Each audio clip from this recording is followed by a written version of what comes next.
I was gonna say.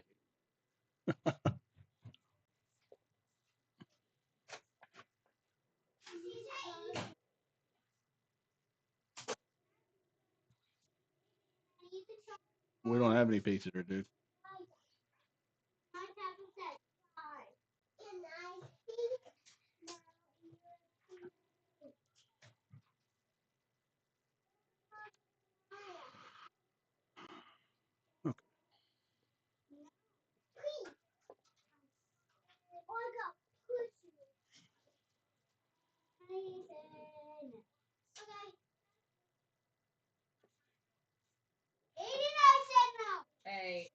Okay. I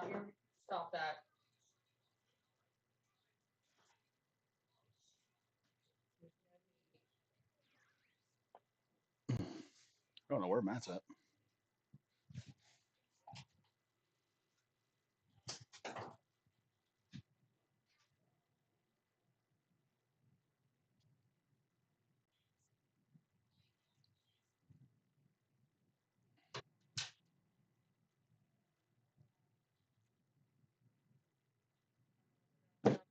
Yep.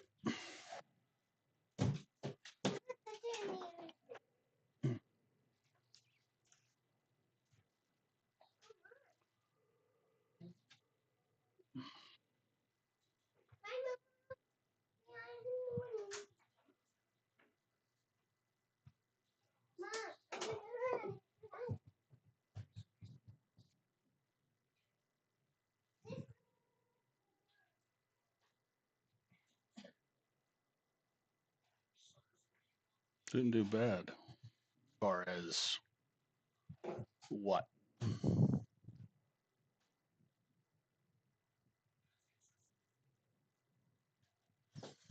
Oh,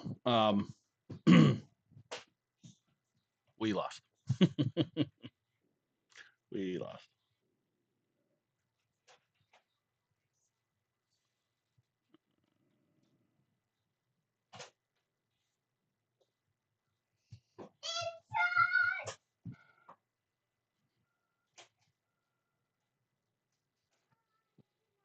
Home.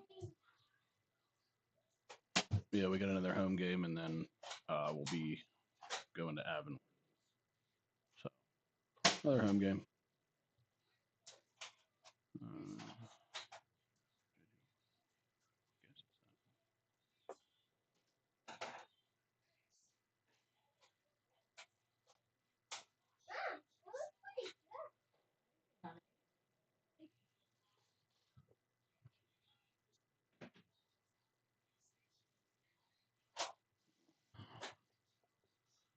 all right.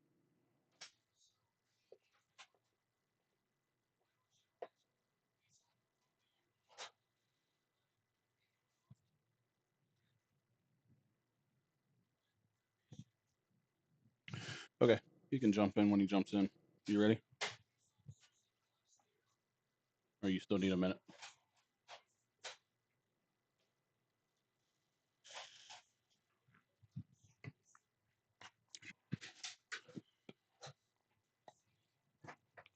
He'll be on here in a minute. We can jump in and we start talking um, a little bit about what's going on around the league and stuff like that. Try to get to our picks a little bit earlier tonight instead of waiting until the end of the show. You know what I mean? That would be the idea. We'll see how this goes.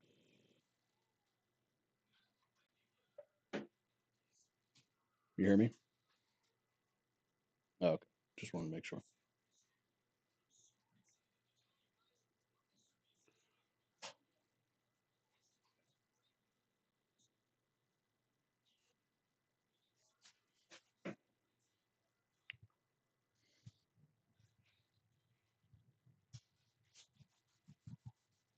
There we go.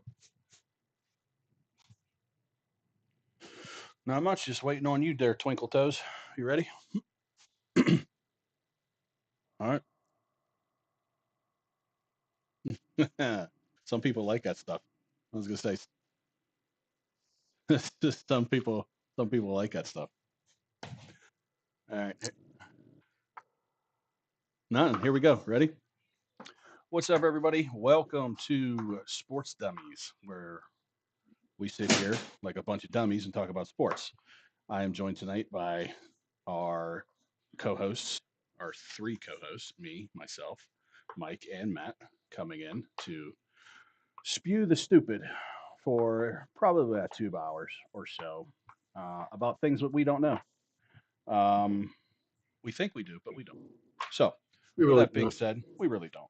We got a new top five tonight. We're going to go over. We'll go over picks this week. We'll go over Thursday night's game, which we can start with that now. So, Thursday night's game. This is going to be part of my top five, but boy, it was a pretty dominant performance, I would say, by the Green Bay Packers. And it looked like we were going to get a backdoor cover, but they ended up hanging on and keeping some of us alive there as far as not letting them cover. So, yeah, what do you guys think about Thursday night? I was on Green Bay. I like their defense a lot this year, not just so much because of the Micah trade, that's obvious, but I think now year 3 with Jordan Love, I know it's one game, but you're seeing maturity. I mean, he physically has the traits to be a top quarterback. I mean, he's got obviously elusiveness. He's got a great arm. He could make the plays. But the story I think you're going to see develop this year is going to be the defense. I talked about it. I have a story I want to share later on because I think you kind of alluded to maybe in your top 5, you may have a Green Bay something in there. I do too.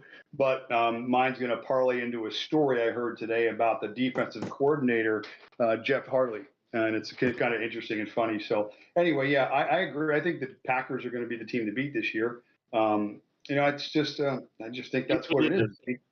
They're young and they're hungry and they're not paying those guys a lot of money and they're super talented. So, that team, and they are one of the best coaches in football. So all that lines up for me as being a team that, again, maybe things are going to play out. We had that division as being the best division in football this year. McCarthy's going to go through some growing pains. The Bears, I've got some Caleb Williams news here that's not promising. And, Green Bay is looking pretty good right now. Yeah, I'm not sure if anybody. I think that see what else was going on. Green Bay is everything that we've seen the past 2 weeks and could get better as the year progresses. So, I do have Green Bay in my top 5 thoughts actually, which is pretty funny. A lot to talk about with that team. Yep, they're solid. You and me both. On both ends, they're very solid. Even with the injuries to Reed last night, the broken collarbone, he'll be out probably till November. Maybe return sooner. And then, they gave Watson a extension, even though he's nursing the MCL. So they're very deep on offense. Wide receiver, Golden we haven't seen much of yet. They're especially Tyler Kraft. Wide receiver.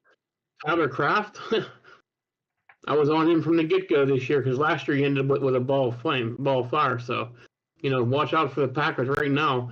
In the clubhouse, for me, right now, they're the best team in the NFC right now. Again, we're only 2 weeks in. Well, they're 2 weeks in. The rest of the league has to play this weekend. Tyler Kraft, by the way, number 1 yards after the catch last 2 years for tight end.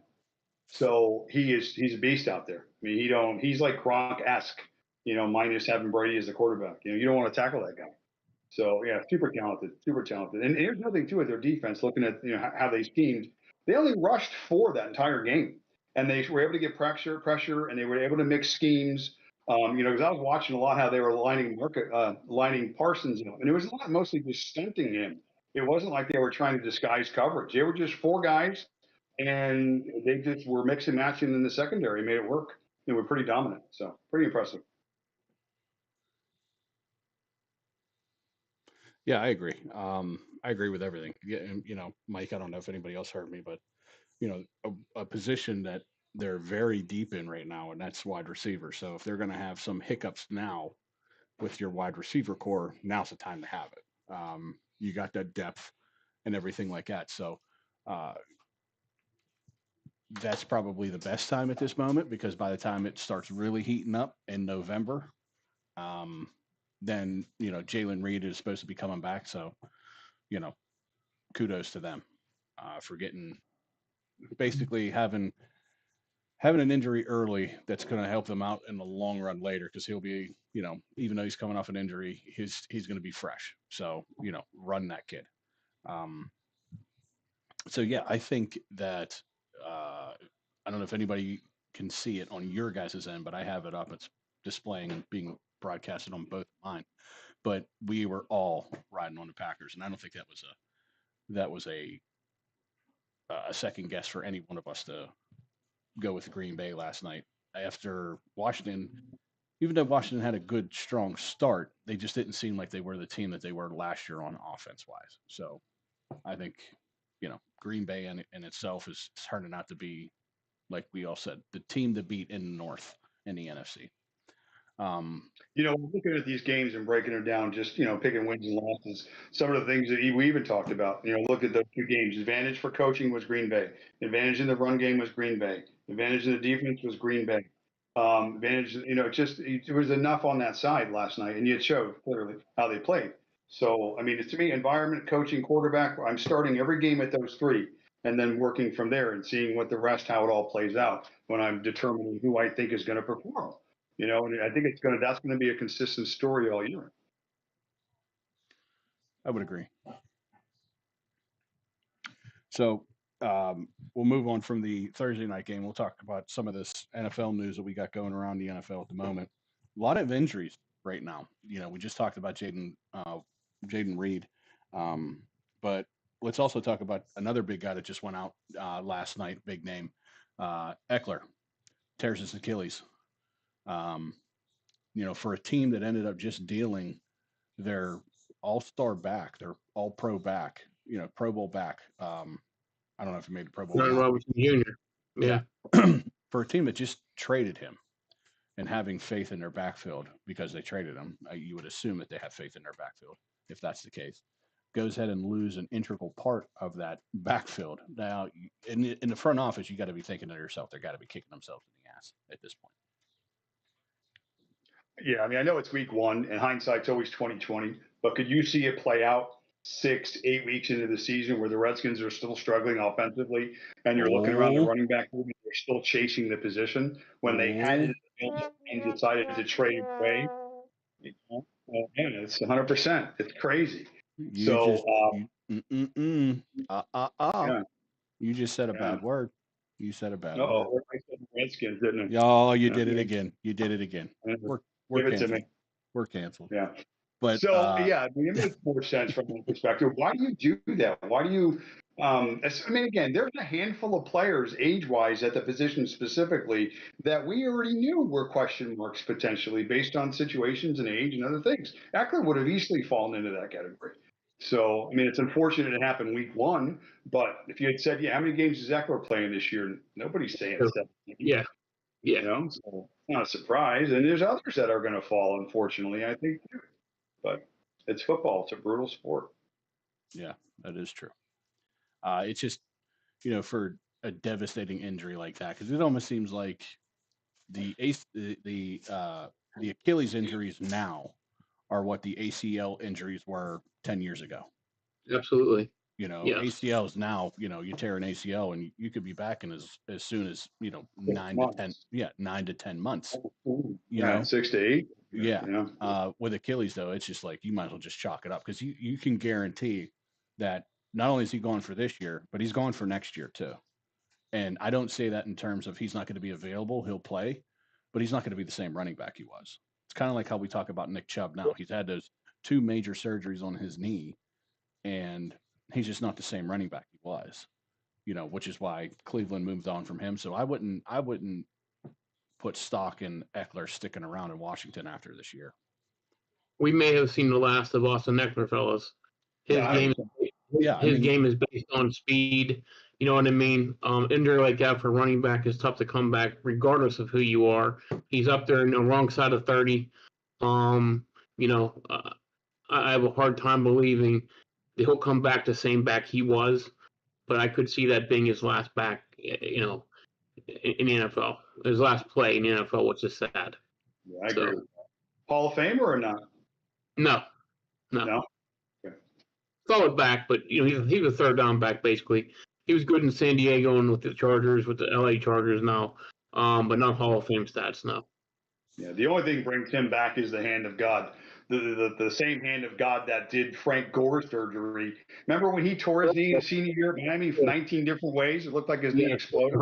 Yes, And then for 30 years after that, Frank Gore, which is amazing how he pulled that off, but he did. So yeah, it's a wrap for Mr. Eckler.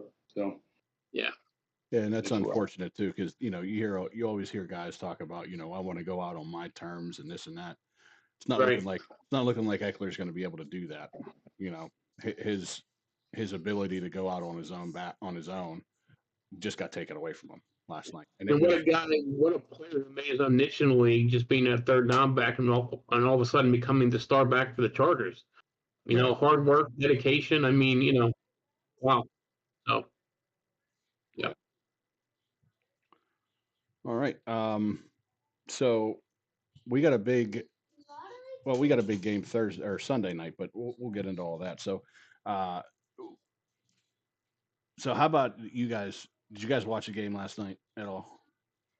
I watched the first half. I was working, and then I was with. So there's a good chance you didn't see the end of the game where the crowd painted a mural of Jerry Jones giving Micah up to Green Bay.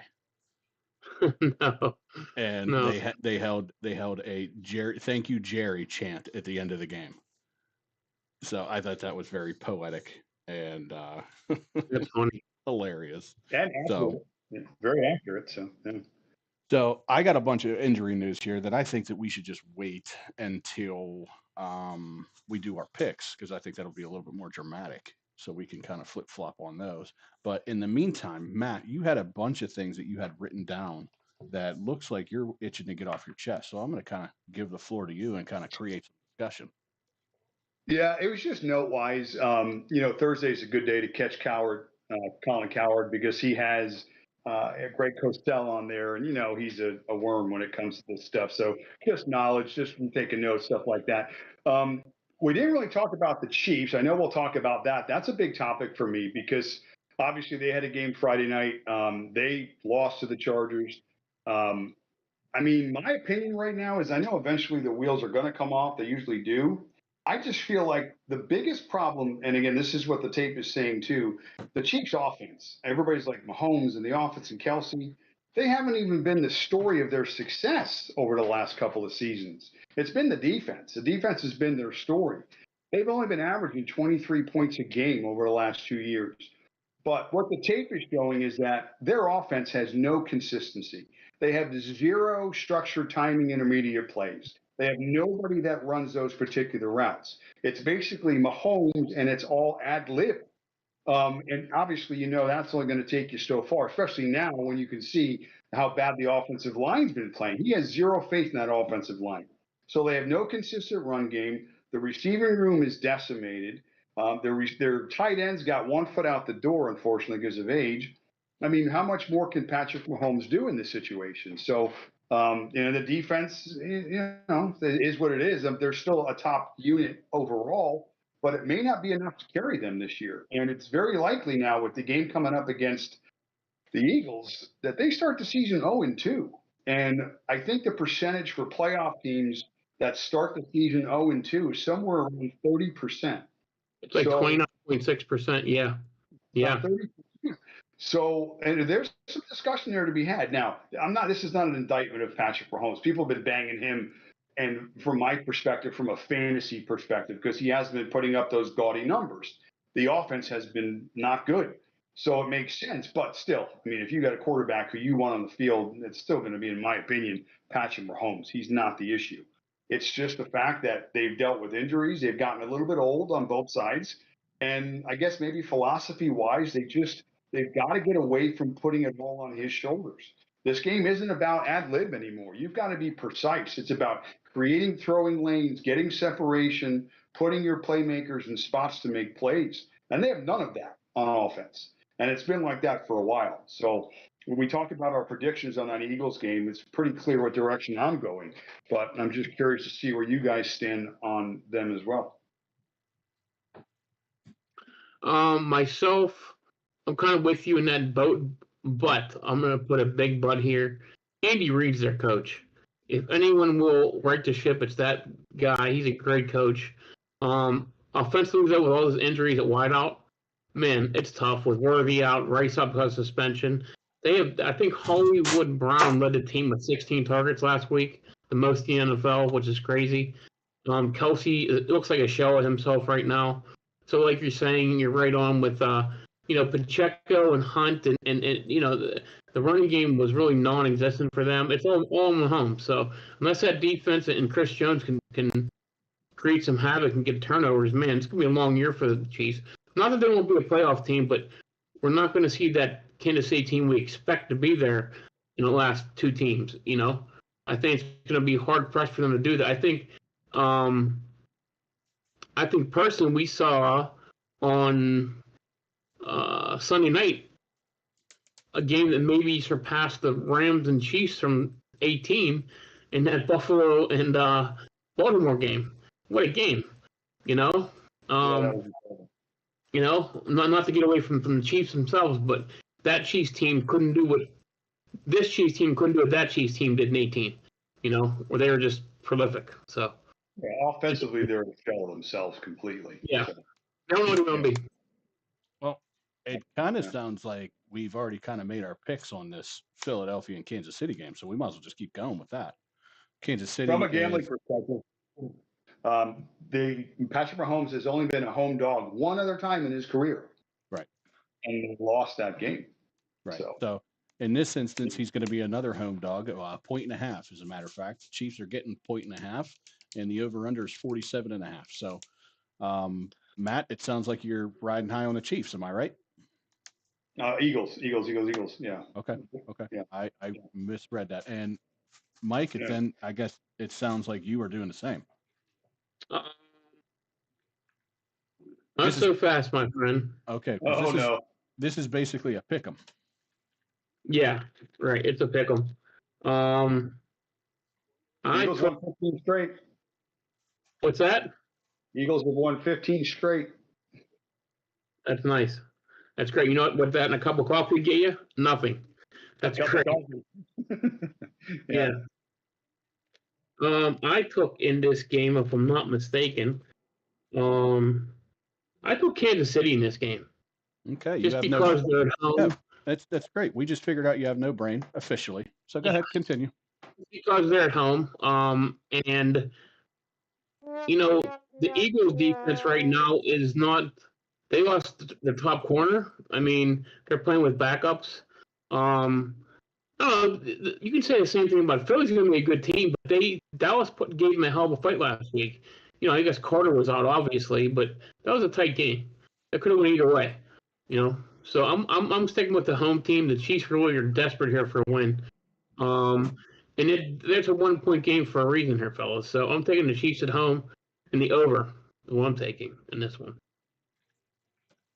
Well, considering Philly is favored in this game by 1.5, even if you think home field's only a 2-point, marker, then they're still considering the Philly to be a better team overall, and I think they are too. Overall, both sides are a better team. Now, you're right; the Chiefs are desperate, and going 0-2 is a place they haven't been in a long time. It's going to be tough to recover from that. So we'll see. It's interesting. Matt, what do you have as your over/under 47.5? I'm going to go over in that game. I mean, I do think the Chiefs are going to be desperate enough to score. Like we said, there's some injuries on the Eagles secondary as well. So I'm going over. So give me the Eagles and the over. Okay, Mike, not so fast. I'm going to give you one of your own tastes. Okay. In the last 12 meetings of Super Bowl rematches, the Super Bowl winners have been 8-3. So with that being said, give me the Eagles, baby. Fly, fly. It's been 4 years since they've won, the champs have beat the loser. So look that up.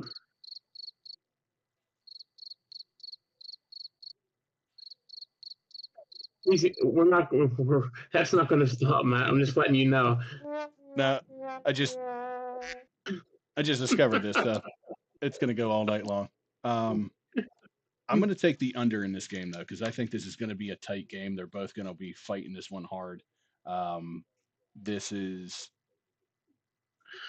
more than likely going to come down to a field goal that Philly's going to end up kicking or holding the Chiefs off. But yeah, what is it? Patrick Mahomes is 0-1 when he has been an underdog. Well, it's going to turn into 0-2. We're going to start a new trend. And Philly or Kansas City just seems to have fallen off the last 2 to 3 years. And even though they made it to the Super Bowl last year, never would have thought that would have happened. And it pretty much showed why they shouldn't have been in the Super Bowl last year when Nick Sirianni and his goons were all over them. So, they did have a huge person that missed last week's game in Dallas, which I think would have told a way different story. So, with that all being said, he's back this week. He's gonna mind his P's and Q's outside of the huddle or inside of the huddle, but outside of the huddle when the whistle blows, I think he's gonna put up. He's gonna be the big difference maker in this game because he's got a chip on his shoulder because he got caught. So I'm gonna take the under on it.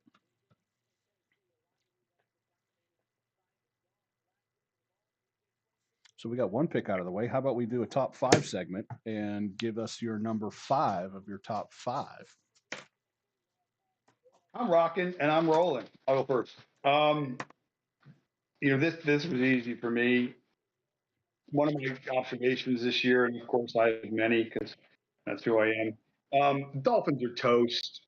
I said it. I said it in the summer.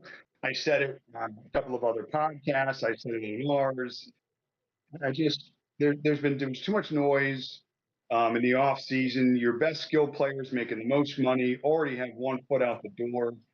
You've been protecting your quarterback for a few years now to no avail. It's just there's no consistency on offense. There's leadership questions. There's a lot. So in the first week on the field, they didn't look prepared. I mean, they got outplayed pretty much in every aspect of that game.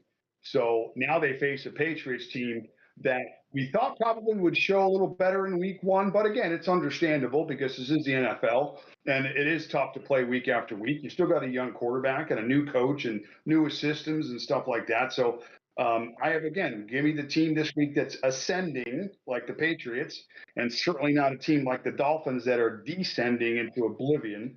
And so that's my top 5. It's my first one. The Dolphins are finished. I think this is an 0-2 start for them, and their schedule is not great moving forward. They're in trouble. I think the wheels are going to start to come off, and it's after another loss this week. So my observation this week are the Dolphins are going to be officially looking for coaches and GMs, and they're in rebuild mode probably by about week 6. That's my call.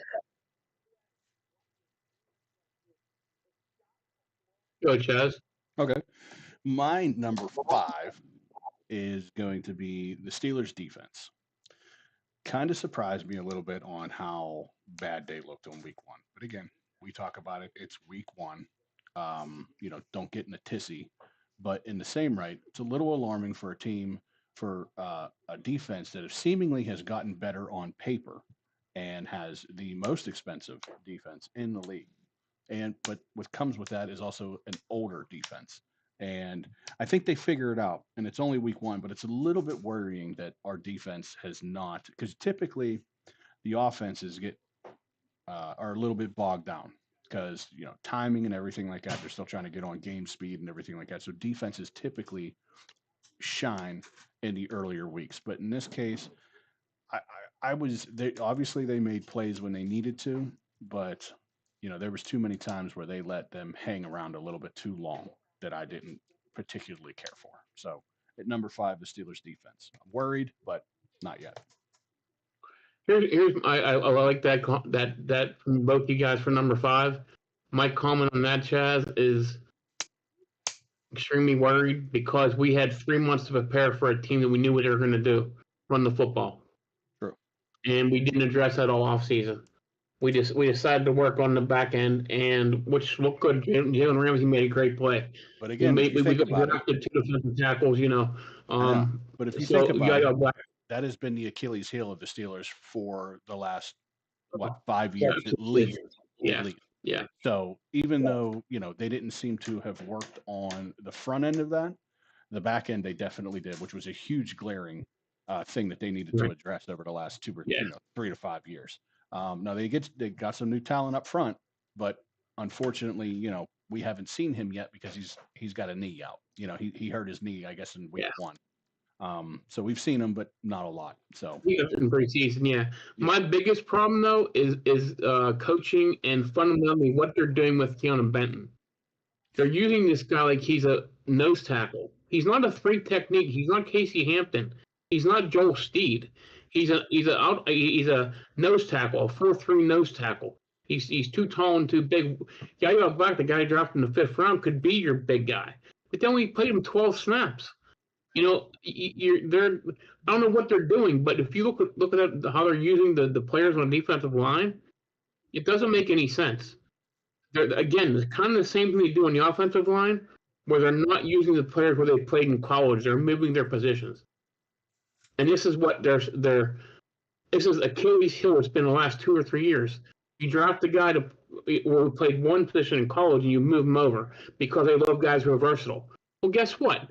They succeeded in college because they played at one position. They were so good, So, I mean, listen, I get it. But if it's not doing well schematically, then we have to change things, fellas. And they're just not, that's Coach Tomlin. I'm sorry.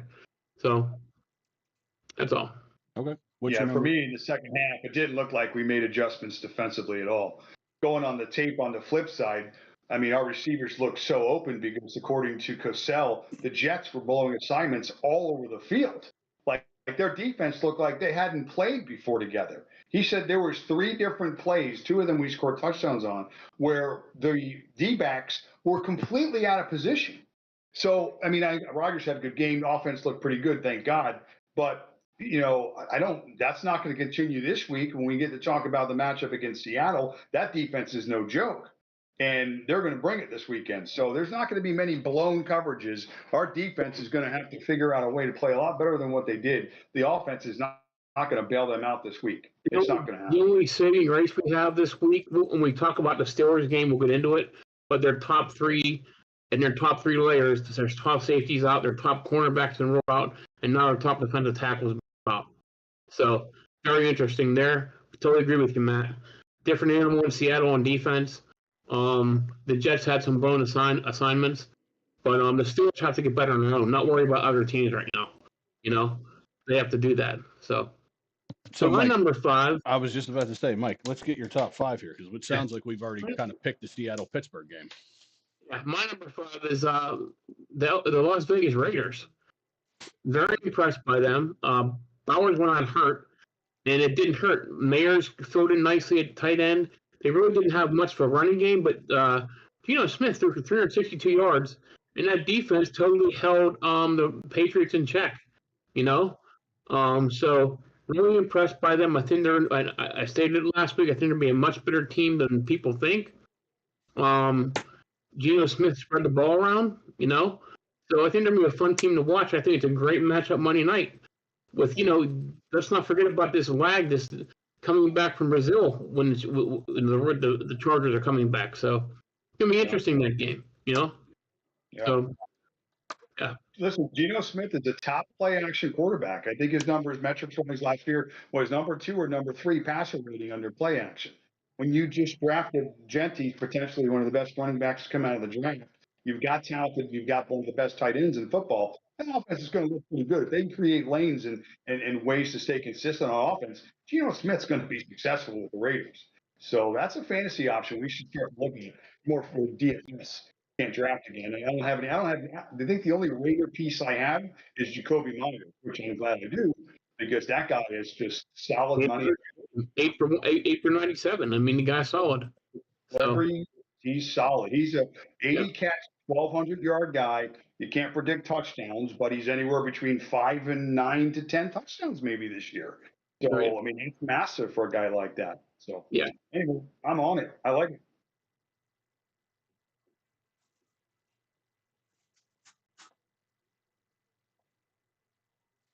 Sorry, I was looking at something else. So, yeah, I mean, it kind of sounds like that we all kind of picked our Steelers-Seattle game. Well, for me, I'm on the Steelers, obviously, in this spot. But I am, even though the total is fairly low, what is it, 40, I think I saw?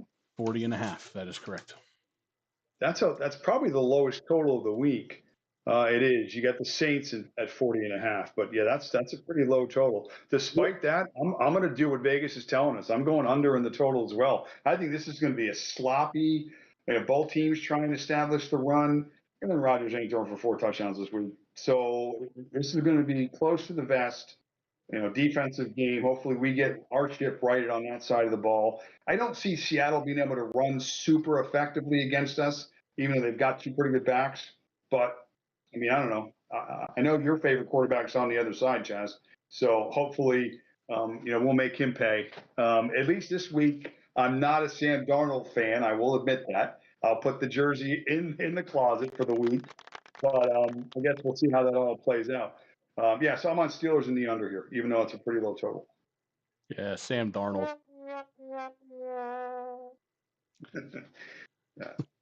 Yeah, obviously I'm going with the Steelers. I'm going to be a homer again on this one. They're given 2.5. Even though it's a low total, they gave us a low total on the first game, and they ended up scoring 63 points between the two of them. So I'm going to follow the trend at the moment, even though that they have a low total and the over/under at 40.5. I'm going to go with the over on this one. That's a smart way to go about it, actually. I like that philosophy, too. Yeah, totals are scary for right now, for a couple of weeks. You just don't know. Nope, not at all. Yeah, I'm going to ride the injury train. Like I told Matt, I don't know if you heard this, Chaz. The Seahawks top safety's out, top cornerback is now out, and top defensive linemen are also out. So I think we put up some points against this team. The Seahawks are really they want to be a running team. They have 2 good running backs, surprisingly. I think Charbonnet might be the top back there over Walker, because Walker still doesn't look back from that foot injury, and it's kind of lingering. I like the Steelers in the over in this one. All right, so you got the Steelers in the over. So we're all riding on the hometown team, which is good. I kind of think that we all should. But to go along, Mike, with your injury news, JPJ is out. He's not playing this week. Right. He has a foot injury. Obviously, we talked about Harmon as well. He has a knee injury, so he's out. So a little bit hurtful for our secondary, but I think with the addition to Jalen and now the addition to Jabril Peppers, we can even move Ramsey over to corner and then have Jabril do this safety position of some sort. But who knows what they have up their sleeve? But at least we have options in the secondary now, where before, we pretty much guaranteed them out. And don't forget, we Bishop too. He can come in. I haven't seen. I was going to say I haven't seen him get signed back to the active roster yet. So he's on the practice squad right now, but he's not on the active roster. Yeah, and but we saw too. He played well last game. And hopefully Slay had a bad game and comes back. Because he didn't look too good last week. So. Okay. So yeah, I would think. Staying on the Steelers real quick, guys. So the rumors this week, you sure, Matt, you've heard them, I'm sure, Chad, I know you've heard. That might happen, but yeah, go ahead. It's not going to happen, but here's my thing. Here's my big question. So if I'm the Steelers, what would I rather have? To pay Tyreek Hill as a number 2 wide receiver, or go get a better left tackle? I mean, to me, the left tackle thing's more important than a number 2 receiver right now. Well, Tyreek Hill is barely icing on the cake right now. Right. That's all he's worth. And I even heard a rumor. I even heard a rumor too that the Steelers were looking at Alec Pierce from Indianapolis as well. So him, right? So another thing to look into with the Steeler game, and we're going to stick on it just for one more segment, or one more comment here, is that DK is going to want to show out. So I would expect a heavy workload out of DK. Now, he had a couple of drops early in that Jets game, but I think he tries to stick it to him, and he tries to stick it to him hard. And if you're going to be betting the over on this game, maybe a money line as well, I would definitely take a prop bet on DK to get at least a touchdown. Yeah, with Seattle's injuries, it's going to be interesting to see how they play defense, and if they obviously have to play just that one deep safety, we know Metcalf can feast. So, there's a chance that they may have to set up like that because they're going to be a little shorthanded back there. So we'll see how it all plays out. Yeah, I mean, are you guys narrative guys? Because there's a couple of narratives this weekend. Some players going back to old teams, just old spots. Obviously, we had one last week between Justin and Aaron. But, do you think that really matters, ultimately when it all shakes out? I think it does. I think it does for people who are spiteful. And Aaron is definitely somebody who is spiteful. He likes to be the one to kind of say, I told you so, or stick it to somebody. And it obviously, I think it showed in the way that he played and how passionate he was on some of the misses that he had. Not just because he is a perfectionist when he wants to play football, but I think it's just one of those things where he is felt disrespected by that team and that organization. And that was a narrative that definitely played into that game. So I would say that the old saying goes, situations are situational. So depending on the situation and what's going on, I would say that yes, the narratives do matter. I mean, I take it for what it is. I think obviously you're playing your old team. You definitely want to beat them, of course. So I'm with you, Chaz, on that. I think the player, it depends on the player, but the players definitely want to beat their old team, and you want to win. But I don't put much into that unless it's if you had a bad taste in your mouth when you left the organization. So like Aaron did, where they flew across country and it walked me off and said, "Thanks, don't win, I'm taking you back." That's bad. So yeah. yeah. Yep. So that's all I got on that. Good deal, Matt. What do you Number have? 4, Charles? Number 4. Okay, I'll roll it. Number 4. Number 4 is, boy, it looks like the Baltimore Ravens are in late season form, blowing leads already, huh? Yeah. That was a 220. Yeah, that was big. I mean, well, by the way, Josh Allen in the fourth quarter, 16 for 21, 250 yards. That was in the fourth quarter. Right. Yes. Okay. Well, not to mention they were down 15 points. It's 3 scores. Right. With 5 minutes left in the fourth quarter. With 5 minutes left in the fourth quarter, they were down 3 scores.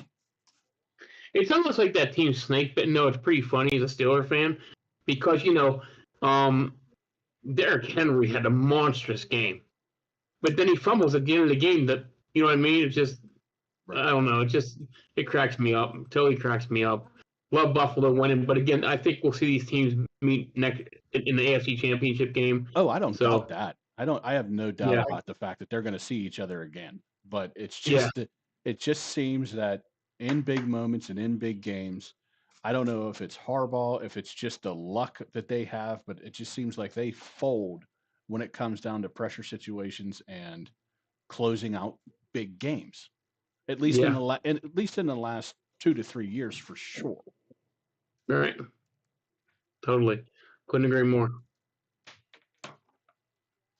Matt, you want to go? Yeah, I'll go. Number 4 for me is I'm worried about the Lions, guys. You can't lose 2/3 of your coaching staff and expect to not take a hit, especially when those 2/3 are the better 2/3 of that coaching staff. I know they got the Bears coming in this weekend, and I know the Bears, obviously, I think, what is it, a 5 or 6 point line? The Lions should win this football game. But there's a path where the Bears come in here now with narrative, like we just talked about with their coach, obviously Ben Johnson, and the fact that the Lions didn't look great that first week at all. They got exposed. So here's the problem with if they go 0-2. Let's give you a worst case scenario for the Lions. After this week, this is who's on the Lions schedule in order. The Bengals, playoff team almost, the Chiefs, the Eagles, the Vikings, Tampa, Washington. Ooh. That's what they've got coming up in the next 6 weeks, and they have a bye in the middle in there somewhere.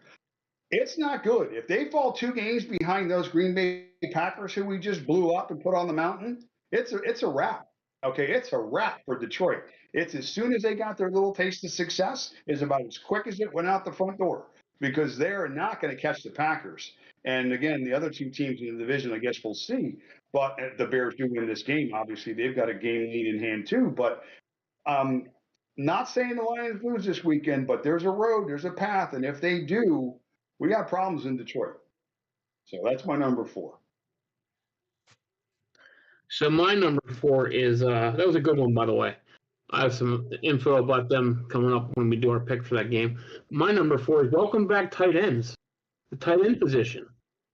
How about that? I mean, we're seeing in this past week alone, we have McBride, Pitts, Fannin, Laporta, Bowers, Warren, Henry, John Jones, Levin, Goddard, Ferguson. I mean, all these guys were big parts of the offense for their team, you know? And we're not mentioning Bowers, Kittles, who got hurt. Kincaid had a nice game, 4 for 48 and a touchdown. Kraft in there too, you forgot? Kraft, Noah Fant, Strange in Jacksonville. I mean, Evan Ingram. I mean, I like the tight ends are. You know, it's actually pretty fun to watch. Different styles of offense. We use them in the red zone. You know, so but lobbying to put these tight ends back into our leagues. All these leagues want to get away from tight ends and keep kickers and defenses, and I'm like, why? Tight end is a valuable position that uses skill. It makes it more challenging, but laziness usually wins down here. Tight ends last week he had more than 6 targets, so that tells you, you know, that's coming back. Like Harold Jr. So, you know, really interesting. Plus, you know, Johnny Smith had a run for us for. Artie Smith pulled out the little trick. I'm sorry, the touchdown pass catch. Yeah, okay. It was the jet speed for all intents and purposes, but yeah. But yeah, I love the fact that tight ends are relevant again. So, yeah, that's my number 4. We'll get into some games. Let's roll the slate. Yeah. All right. So let's start off with the first 1:00 game, depending on how you want to see it, is the Jacksonville Jaguars going into the Cincinnati Bengals, and the Bengals are giving 3.5 with the over/under set at 49.5. I'll start on this one. I'm not convinced that Jacksonville is doing anything worthy of winning any decent games. They played Carolina, which you could easily say that Carolina might take the number 1 overall pick again this year, like they have the last 2 or 3 years. But the win over the Carolina Panthers did not solidify anything for me for the Jacksonville Jaguars. Now, on the flip side, Cincinnati didn't really give me anything to go off of when they beat the Browns last week, 17-16. But all in all, I think that Cincinnati has more firepower on offense than Jacksonville does.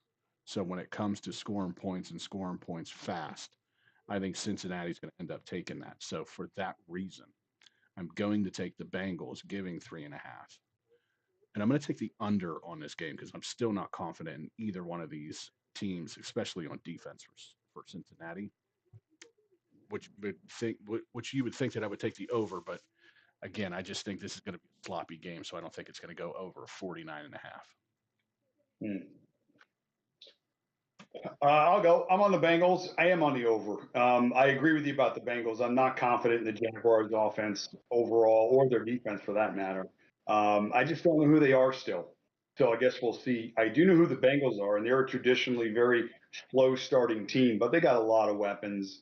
And it's hard for me to believe that, you know, just like we're going to see maybe in Philly this week, where everybody was like, oh, A.J. Brown got 1 target. Well, you know, Chase didn't have an exceptional game. He'll have one today or Sunday. He'll go one of those stupid scat lines for like 12 for 140 and 2 touchdowns or something like that.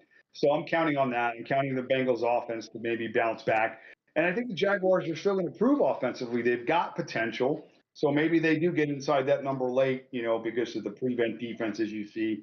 So Bengals for me, a little bit of a romp early, and the over.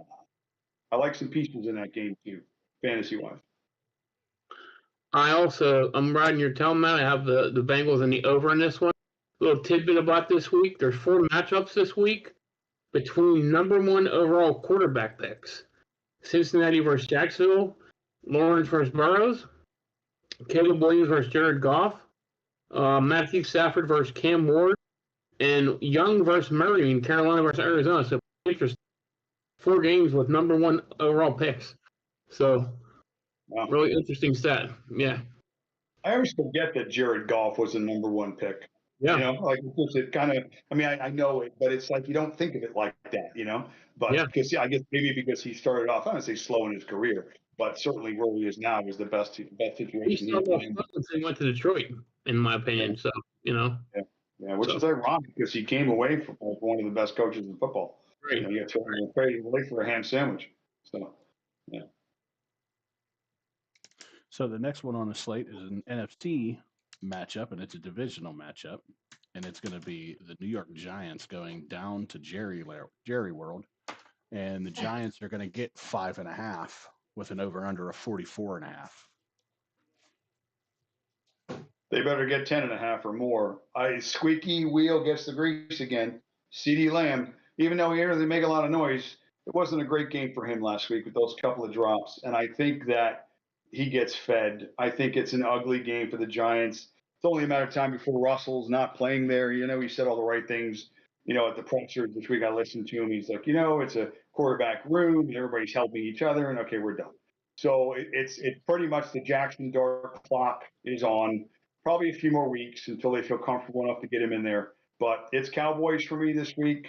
They were a couple of plays away from maybe winning the game against the Eagles, and the Eagles are not the Giants. So Cowboys points because they're angry. I think Cowboys win big this weekend. You're over under. I'm with you, Matt. I have Dallas in the over. CeeDee Lamb, he had 7 for $110, even though he had 4 drops. So still a big game for him. That Giants defense is good, but I just think that Dallas is going to tear him up. I think Dak has a huge game. I really do. And Russell Wilson, what was he, 12 for 20? I mean, he just maybe the worst starting quarterback besides Cam Ward last week in the league. Atrocious. So I like Dallas a lot in this game. Give me the over. Okay. I just want to clarify, Matt, you went with the over too as well in that game, right? Yes. Okay. All right. So we're all riding the over on this game because I think this is going to be a nasty game as well. Plus 44.5. You know, I mean, I think my kids could do 44.5 against somebody. So, especially these two teams. But I'm gonna fade you guys. I'm going with the Giants. Russell Wilson is not going to be playing at home this week. Well, then again, he didn't play at home last week either. Nope, never mind. My theory is blown to shit. But I still think that going to Jerry World and the Dallas Cowboys are just a shit show all around. So with that being, this whole Micah thing, you know, still kind of lingers, and they're never going to get away from it. DaRon Bland's also the top corner for Dallas. So yes, he's on my list to talk about. Is DaRon Bland is out for at least a couple of weeks with a right foot injury. So their defense takes another hit, you know, and that's something that's going to be lingering over this team all year long because it's always going to come back to you traded Micah away, you know, and that's going to loom over them this entire season. Probably going to be like a bad fart that you can't shake out of your pants. You know, you just, for whatever reason, you just can't get over it. And it lingers around all season long. So I think for that reason, I think the noise is going to be too loud in Dallas. They're going to have another year like they did last year where they couldn't win it at home. They had to go away to win. So I think it might be the same thing. I think Cowboys fans are getting restless with the way that this team is being run. And I think I think the Giants are going to end up getting, maybe not win the game, but definitely be close enough where they cover. So I'm still going to take the Giants though. Plus 5.5 on an NFL game. That's. I mean, we're getting borderline a lot in that. So. Gee man, what was your fart comment again? With poop in the pants? What was that about that again? Oh, yeah, it's kind of like it's kind of like a bad fart. You can't get out of your pants. It just lingers around. That's funny. So basically, you're pretty much just going around crop dusting everybody. Yeah, pretty much. Nice. Bingo. Take it. All right, so the next on the list is the Chicago Bears going into Detroit to face the Lions, and the Lions are 6.5 point favorites. So, line is set Mike, I'm going to 40. Yeah, the line is set at 46.5. So 46.5 is the over under, and Detroit is given 6.5. Mike, you alluded to some information that you had about this game. I'll just go ahead and say it. Caleb Williams had his best 2 games last year against the Lions. Threw for 600 and something yards combined in those 2 games. Now, we saw the Lions not play very well this past week. Here's the tape on Caleb Williams, and this is not good for Caleb Williams. Again, this is coming from Mr. Cosell. Caleb's still missing easy passes. He hasn't developed into an anticipation thrower. We know what that means. He's not working through his progressions yet. And one of the biggest problems he has is he has a habit to climb in the pocket, which means he creates pressure for himself. None of these attributes are good for a quarterback, okay? These are some of these, at least, you would think that he would have gotten better on maybe during last year and in the offseason and whatnot. The problem when you have these sorts of glaring mistakes is that you have to dumb down the offense. You got to create single read situations. You got to make it very simple. And that's a problem overall. So for Caleb Williams and the Bears, and I think we're going to see that. But every week's a different week. And this week, because of the success that he's had, because of the narrative with Ben Johnson going back, because of how bad the Lions looked, and I think they're not the same Lions team, I'm on the Bears just to get inside the number. I still think the Lions win. I'm getting 6.5 in this game, and I think I'm going to take the over because I do think both offenses are going to find a way to put up some points. So I'll take the Bears, and I'll take the over. But even if the Bears somehow, like I talked about, the Lions, if they somehow lose this game and go 0-2, they're in trouble. I don't think the Bears, even if they win this game, sustain any bit of success with those glaring weaknesses from Caleb. Maybe both these teams are going to be rudderless this year completely. We'll see how it all plays out. But for this week, for me, Bears over. So I totally disagree with you. I think Caleb Williams is garbage. I don't think he's a very good quarterback. I don't think he ever will be a very good quarterback. You saw him last week. He looked amazing in the first quarter. By the fourth quarter, the real Caleb Williams stood up. He was missing guys wide open, missed a guy for 35 yards, threw into the stands. I think little girl was selling candy, and she gave him mom. He's just bad. He's bad, fellas. The Lions last week was 57% of the time. Expect more of that. The guy does not like pressure. A little stat in the Lions, but I wanted to bring up. The Lions haven't lost a back-to-back games since 2022. And it's not going to happen this week either. So, they're the best bounce-back team in the league. So, I like the Lions in a big win over the Bears in the over in this one. So, that's my Caleb pick. Williams being the leading rusher for the Bears last week has got to be a little bit disconcerting. They've got to be able to run the football to be able to, alleviate some of the pressure off of Caleb. Well, coaching didn't help. He had a couple bunters in that game. He even admitted it. So Yeah. Well, there'll be some growing pains from the coaching as well. I would expect that. There's too many issues there at the most important positions, which is the quarterback and the coach. So they've got to get that figured out. And I'm afraid coaching will be fine, but you can only be as good as what you have in front of you. And like you said too, I'm not a Caleb guy. Believe me, I know there's some glaring issues, but I just think this week's situational. My pick. I'm on the Bears. Yeah, I'm just not a Bears fan, though. I think they're a bad football team. Even though they signed those guys, they had 12 penalties for 137 yards, 7 against the offensive line. So you can bring all the people you want. If they're not good, they stink. They stink. I mean, they're not meshing right now. It's only week 2. Hopefully for them, they do mesh and get better. But this is a tough spot. You got a Detroit team that's hungry in Green Bay. It's so much more talented. Player. I get what they're saying about the coaching. No doubt about that. Yep. But I just think that the Detroit needs this win. They're at home. They're home opener, and they're gonna just hammer Williams and the Bears. So. Well, Matt, I hate to say it, but you suck on picking this game. I think Detroit is gonna just bulldoze this team out of Ford Field. I think what happened last week with Dan Campbell and the Lions team is they got caught with their pants down.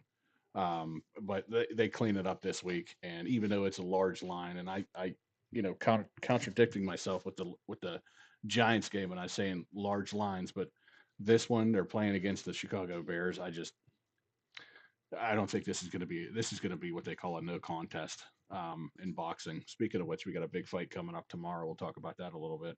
We'll make a pick on that as well. We'll make a pick on that as well. But at any rate, 46 and a half. I think this is low for this game because, again, I think this is going to be, like Mike said, it's going to be a homecoming. It's going to be a coming out party for this season for the Detroit Lions, and they're just going to go banana land on this one. So I'll take the Detroit Lions. I'll lay the 6.5, and I'll take the over. So we are now all on the over as well. So that's great. It's a 13-10 game now. Yeah. I'm not going to say anything yet. I'll save it for after our picks, but it's going to be interesting to see how we all go from here on out. So you have the results from last week from all our picks? I sure do. I'm glad that you asked that. So we will go over that as well. So let's go to the next game, and then we will hit our number 3 on our top 5. So the next game is the LA Rams go to Tennessee to take on Cam Ward and the Titans. And the over-under on this game is 41.5. And the Rams are going to give the home team the advantage on points as well at 5.5. So Mike, why are you banging on Cam Ward like that? Oh, so let me tell you about Cam Ward. He's terrible. First game. That's what I'm saying, but it gets worse when you dig into the numbers. Okay. So he tied a rookie record for most sacks ever with the infamous Houston Texan quarterback David Carr. Thank you, David Carr. Yeah. But here's the weird thing about his stats: 12 of 28, 112 yards, a horrible day. Missed 3 guys open. Ridley had a bad day. Had one drop. The rookie, had a bad day. But he had the 5th most time to throw yet, and he was horrible. That's not a good sign for the Tennessee Titans. The guy had time to throw and couldn't get it done. Big problem was they could not run the football either. Their defense came to play. The defense held them in that game. Forced Bo Nix in the two interceptions. Limited the running game until Harvey had a big run and so did Dobbins for them. I said game for them. But Tennessee's got to be. I know it's his first game as a pro in the. Well, he didn't look good, especially with how much time he had to throw. And if I'm Tennessee, I'm kind of concerned. The Rams, I thought their defense looked phenomenal. I'm giving the points. I'm taking the Rams in this one. I'm taking the other game because I could see a Rams defensive touchdown in this one. So there you go. All right, I'll go. I'm on the opposite here. I am not like you, ready to burn down the franchise based on their first pick in Cam Ward. It was his first NFL game, number 1. He did play perhaps the best defense in the NFL, number 2.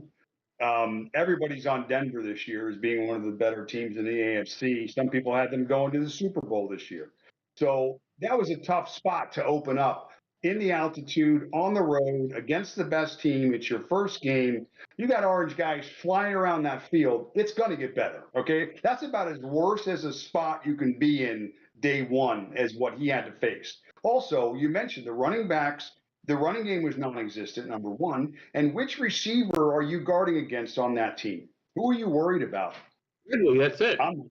Okay, so we're banging on the rookie, but I don't think it's all on him at this point. I think he's going to be fine. I think Tennessee's going to be fine. They are well coached. They're a couple of years away, maybe a year away, but they're a decent football team. They're not going to come unprepared, that's for sure. And they did play hard. They lost by 1 score.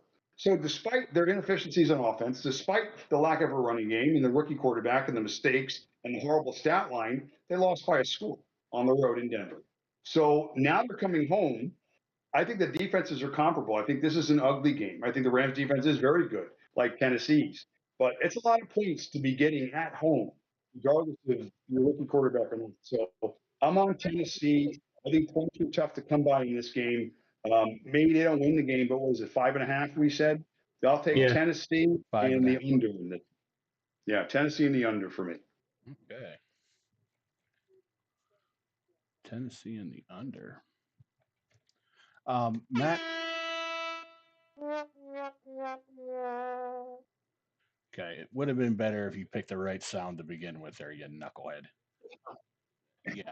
So failure on how about this one? Failure on your part. There you go. There you go. So Funny Matt, they failed all these games. We went 12-4 last week against the spread. But anyway, go ahead. yeah, I mean Matt did crush it last week, so but I'm But, gonna you know, he's agree. going to hit week one. Wait till the end of the year. Trust me. Okay, I've known him too long. Let's go. Matt, I'm going to agree that the Titans will at some point figure out how to get this kid to win some games for them. I just don't think it's going to be this week. Like you just got done saying yourself. I'm not saying he's not. I'm just saying this week he had everything right for him. He had almost 3 seconds to throw ball. Do it. Yeah. That's all. You know. I'm going to take the Rams because they just have more weapons up there on offense in order to score points, which you're going to need to in order to cover this game. But as far as the 41.5, I think most of the scoring is done by the Rams, and it's still going to be a low number. Again, I'm seeing this game like maybe 35, 38 points total. So I'm going to take the under on this. To say that the score at the end of the first quarter in this game is going to be 3-0 somebody. I don't know who, but it's going to be 3-0 somebody at the end of the first quarter. Mike, what did you take on this? Did you take the over? I took the Rams in the over. Okay, just wanted to make sure that I had what you. Defensive touchdown for the Rams in this one, at least one. Oh, we're bringing that back, huh? At least one, yeah. I'll have to. Oh, yeah, defensive. You said? Yeah, at least one this week. He's calling a defensive touchdown. Well, he was good last year, but yeah, well, I guess we'll see. Man, you're banging on Tennessee. That's telling this game ends like 13-11, like the Rams, something like that. So it's going to be ugly. Mike is going to take. I think you're overvaluing that defense. They played against a bad offense in Denver. You're saying Denver's got a bad offense? Bo Nix will be regressing this year. Well, I don't know. You can't say their offense is bad. I mean, it's not a bad offense. Tennessee is so bad. They were bad. Well, Cincinnati has a bad offense too, then, because they shit the bed. They had 7 yards and lost the game. They won the game somehow. 7 yards. It's the same thing. It's week one. So yeah, I mean, Denver's offense is going to be just fine.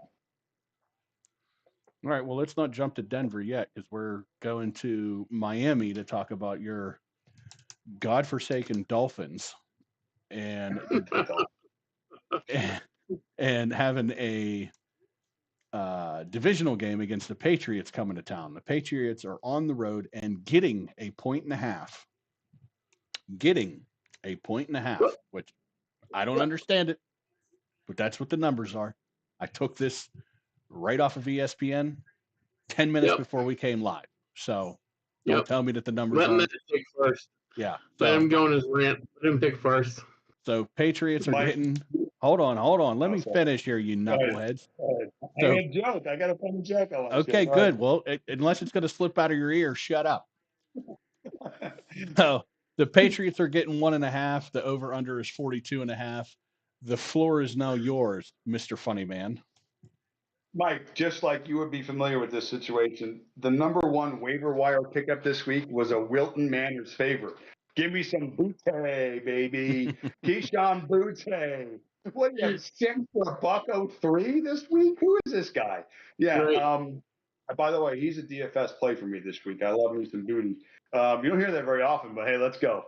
So, yeah, Keyshawn, big week for him. Yeah, Dolphins, I told you, they're a mess. And it continues this week. Yeah, the Patriots and the under for me this week. All right, so you want the Pats and the under. And some Butte. No, you call your wife for that shit. Give some Keyshawn Butte. I don't think it's a secret here. We've kind of beaten this drum here, even though, like we said earlier, it didn't look all that great in week one. But I still think that the Patriots are going to be head and shoulders better than they were last year. And again, this is going to be a divisional game for them to, put under their belt and get some more confidence on as they go further. And Miami's just burning to the ground. So it's an easy pick for me. I'm going to take New England getting 1.5. As far as the over under is concerned, I don't particularly like the over in this game either. So I'm going to go with the under.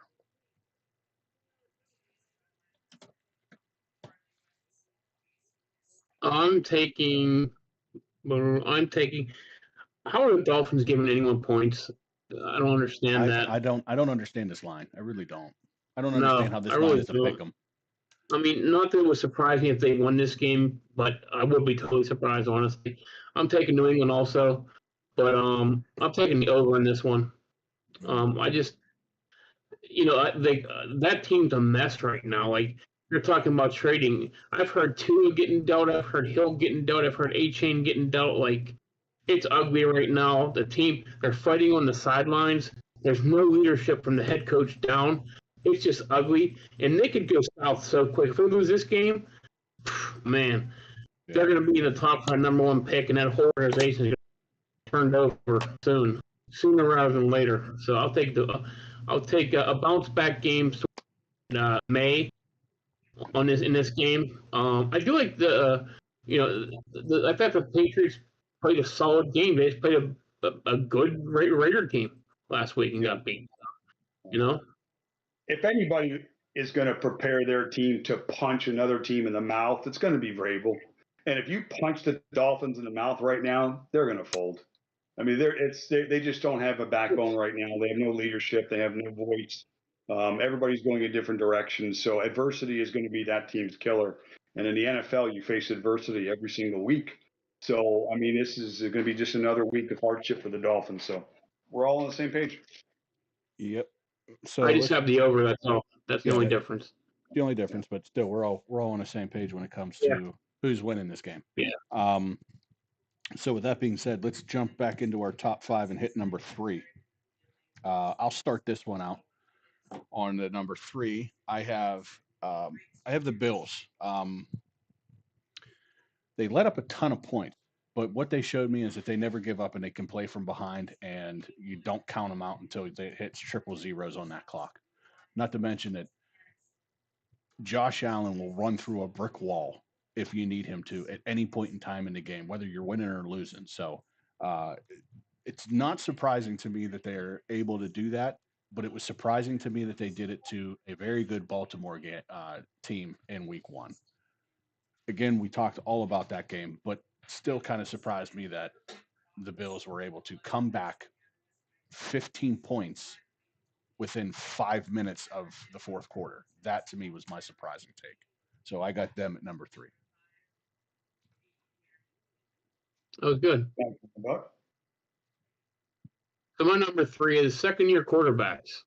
7 of them started last week. Drake May, Bo Nix, Michael Penix, Spencer Rattler, McCarthy from the Vikings, and Daniels. Mixed bag of how they did. I think May, played a decent game. For some reason, I don't know if you caught the stat line or any of the game. They really kept him in the pocket. He didn't run much, which is that's part of his game. If I'm New England, I want him to run a little bit more. I think he's going to be exciting. With New England train. Bo Nix, he's had 6 games in his career with 2 interceptions. But again, he played a really tough defense. Michael Penix had a solid game, 298 yards. He couldn't hit the big ball, but he checked down. He had 7 runners too. So Williams, I'm not going to talk about anymore. Spencer Rattler, he's just thrown in there. McCarthy, pretty low-key game until the fourth quarter, and he blew it up for the Vikings. Pretty impressive debut for him, I thought. And then Daniels. I think Daniels is solid overall. I think that the Commanders are going to take a step back, but I don't think it's going to be his fault. I think that that team, that running back rotation isn't going to help them. Like you said, Chaz losing a guy like physical runner, big guy.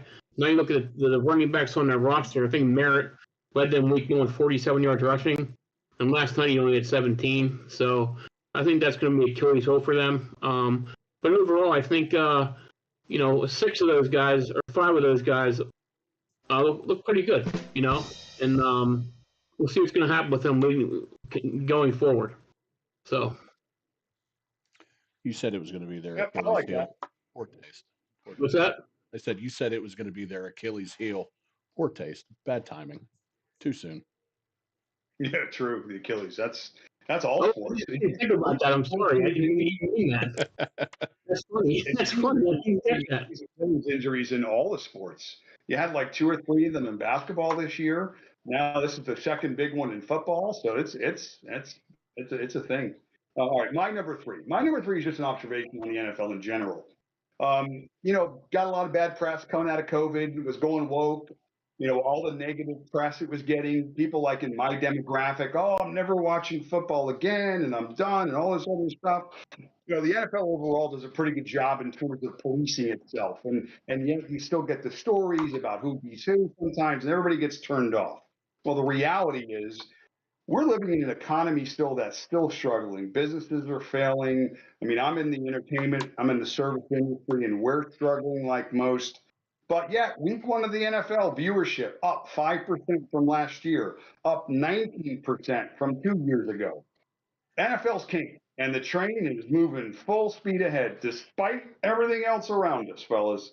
So gambling is driving it, fantasy sports is driving it, stuff like what we do, the podcast, the conversations are driving it. It's as popular, as powerful. We were worried about Red Zone and the commercials. Their viewership and subscription are as high as it's ever been. NFL's doing just fine. It ain't going anywhere. If anything, it's getting more popular, generating more revenue, and getting even stronger. So that's my take. The NFL is still king, fellas, and I'm kind of glad it is because we all love it so much. So that's my number 4.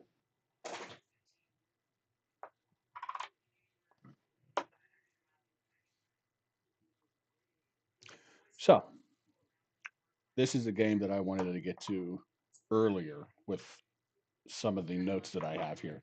The 49ers are going to go down to New Orleans. And this line hasn't moved, surprisingly, after the news that came out that Brock Purdy is not going to be starting. Brock Purdy is out. Brock Purdy is going to be out for at least multiple weeks due to a shoulder turf toe injury. Um, with that being said, the 49ers are still giving 3.5 points to the New Orleans Saints. Now, they got Mac Jones going in there and starting this game. But, are we still confident in Mac Jones? I don't know. He was very highly sought after coming out of college. Some teams wanted to push for him really bad, other teams did not. So we're not sure how this is going to go. But Mac Jones is probably going to end up being the starter in San Francisco for, I think, somewhere around 2 to 5 weeks until Brock Purdy comes back. So, like I said, the 49ers are going to give the New Orleans Saints 3.5 points, and the over under is set at 40.5.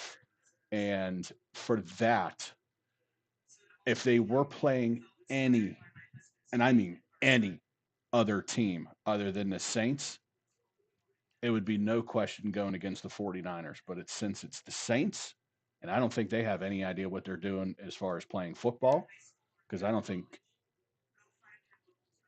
they have anything down there that they can really hang their hat on besides Alvin Kamara. And I said Alvin Kamara.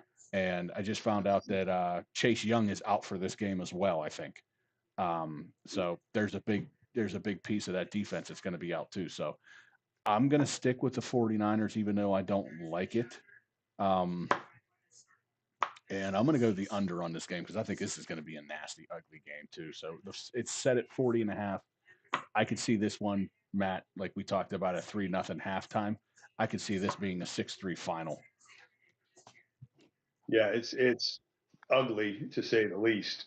Do you mean Pro Bowler Mac Jones is starting the quarterback against the Saints? Because he did make a Pro Bowl. Backup quarterback Mac Jones maybe found another 10 years in the NFL being a backup. Who knows? A lot of these stories go this way where guys are overhyped. Not to mention, too. Not too great. Yeah, not to mention, too, it has come out that, it has been said that Kyle Shanahan actually wanted Mac Jones in the 49ers uniform when he was drafted. So who knows? Right. Yeah. Who knows? And evidence, like you said, the line hasn't moved. It has so, I mean, the most important position on the field gets substituted and the line doesn't move. It doesn't matter who you're playing. They still calculate these algorithms based on all those information, and it didn't matter. So they're like, okay, let's go. So, from that perspective, again, ugly game. They have to play it because it's on the schedule. I think the Niners clearly have more talent. What was interesting to me is we just saw what's his name get the calf injury, Eckler. Yeah. McCaffrey had 31 touches in the first game. Mm-hmm. Okay. I don't know. That worries me a little bit. I mean, I'm glad if you're a McCaffrey owner, week 1, maybe week 2, but they can't give him 30 touches every game. I'm sorry. I don't care who it is. See, here's and that's funny you say that because you had a concern about that. I was actually excited about that, and the reason why is because they're showing me that, hey, don't worry, McCaffrey's okay. We're not going to give him a workload like this every game, but we're just showing you that he's back, and we had to get him into a rhythm and get him ready to roar all season long. So we kind of put it on him a little bit. That's what I saw. Okay. Yeah, I mean, again, the body will tell a different story. Maybe we'll see. He is a phenomenal player and athlete. So he's a difference maker when he's healthy. There's no question. And they need him because the room is thin offensively. Yeah. So I'm on the Niners in the under here in this game. I don't know how the Saints are going to score. Niners defense has got to bring it this week. They've got to be the strength of the team in the next few weeks. So let's see what they can do this week in New Orleans. Niners and under. So we're on the Niners here. Definitely. I'm taking the over though, just because crazy things happen when two shitty teams play. I'm shocked that the over-under's at 40.5. It should be like a 37.5 game, honestly. I could say I guess it was backdooring and over, in a last-second field goal or something like that. But I like the Niners in the over in this one. Niners in the over. Okay, we're all rolling with the Niners. Again, if this was a different team, I probably would fade all you guys on this, but because of the fact they're playing the Saints, I can't do it. I can't go. I can't pick the Saints. I think the Saints are the worst team in the league. I do. We're getting close to who's the worst. I mean, the Bears, the Titans, the Dolphins. I mean, we're getting a big cluster here at the worst team debate. So the next game on the list is another divisional game. Buffalo Bills is not going that far, but they're going to be on the road, and they're going to go take on the New York Jets, who get another home game, and they're going to be spotted. The Jets are going to be spotted with 6.5. So the Bills are going to come in out of town, and they're going to give 6.5 to the Jets, and the over/under is set at 47.5. Matt, how do you see it? Bills win, Jets cover. Emotional game for Buffalo. Obviously, we know last week. Buffalo's talented, but it scares me about. I mean, you talked about how good Derrick Henry looked. I think that was more of an indictment on Buffalo's defense than it was on Derrick Henry. I mean, Derrick Henry was getting to the line of scrimmage and stiff-arming people. You don't do that at the line of scrimmage. So he knew if he was getting hit at the line, he was going down. He just never got touched. He was in the second level before, he was even getting contact in that game. That's not good for the Bills defense. I think Breece Hall has a huge game this week. And DFS, another little bleeder for me. Get yourself some Breece Hall this week. So I like the Jets. There's a chance they could win this game. But again, I'll certainly get the 6.5 points. So give me the Jets. Give me another high-scoring game. Give me the total on the over. Jets in the over, way over again. And another two teams in the 30s again. That's just that's a hunch. Go ahead, Mike. You can take it. So I'm on with Matt. I have the Jets in the under in this one though. I think this team, the Jets, the Buffalo allowed 238 yards rushing last week. Baltimore. The Jets ran for $182 against the Steelers. Buffalo's best defensive lineman, Ed Oliver, was seen walking around the thing with a foot injury, he had a ankle walking boot injury. and a scooter. So he's out for possibly 2 weeks. So I think the Jets are going to run with Justin Allen, with Hall. I think they ball control. They could win this game, but I think it's be a very tight game. I like the Jets in the under in this one. Okay, I'm gonna stay on Buffalo this week because they showed me that they can play, and I'm not sure yet. I mean, by all accounts, it looks like that head coach and Justin Fields has this Jets team rolling by what they did to us in week one. But still the Jets. And for that reason, until they prove me wrong, and this game will prove to me whether they've come to play or they've just come to shine a few weeks and disappear, I'm going to stick with the Bills. I don't like it. I'll be honest, I don't like it. But I'm going to stick with them until the Jets show me that they're somebody different at this point. But I'm going to take the over on this as well because I think this is going to be just a shootout like it was in Buffalo on week one. So, By the way, Justin Fields only one of two quarterbacks this weekend to have 0 turnover-worthy plays at the position. Justin Fields was one of the 2 quarterbacks this week. So he had a phenomenal game against a phenomenal defense. So, yeah, I'm on board with that. I like the Jets. I like them too. But again, I don't want to put all my eggs in this basket just yet, and it's only week 2. I agree with that. One of my top 5s last week when we made predictions was putting Justin Fields inside the top 6 fantasy quarterback. I look like a hero right now after week 1. That dude I think he came in number 2 last week overall fantasy points for quarterback. So it was really a strong week from him. Yeah, I agree. So the next game that's on the slate is the Steelers and Seahawks. We have already actually picked that game. So we will move on to probably the biggest line that we may see this year in Baltimore, welcoming in the Browns for a massive 11.5-point spread. So the Browns are getting 11.5, and the over/under is set at 44.5. Mike, go ahead and try to dice your way through this one, Mr. Chef. Very simple for me. Baltimore bounces back in a very big way, blows this team out. It's Baltimore in the over. They cover easily. I think they backdoor the over with Cleveland with time touchdown. I see like a 34-14 game, 41-14 game. A guy I like in this game is actually rookie Dylan Sampson. He's getting a lot of touches and he's getting a lot of third down looks. In this game, they're going to be behind a lot. I think he'll have a lot of receptions and receiving yards. So I think Baltimore's just going to come out pissed off at a home game and just destroy the Browns. So it makes sense. I would buy into that, all except for, I guess I'll just stay on the narrative train this weekend because the quarterback for the Browns has some familiarity with the other side. So that being said, I am going to take the Browns in the over.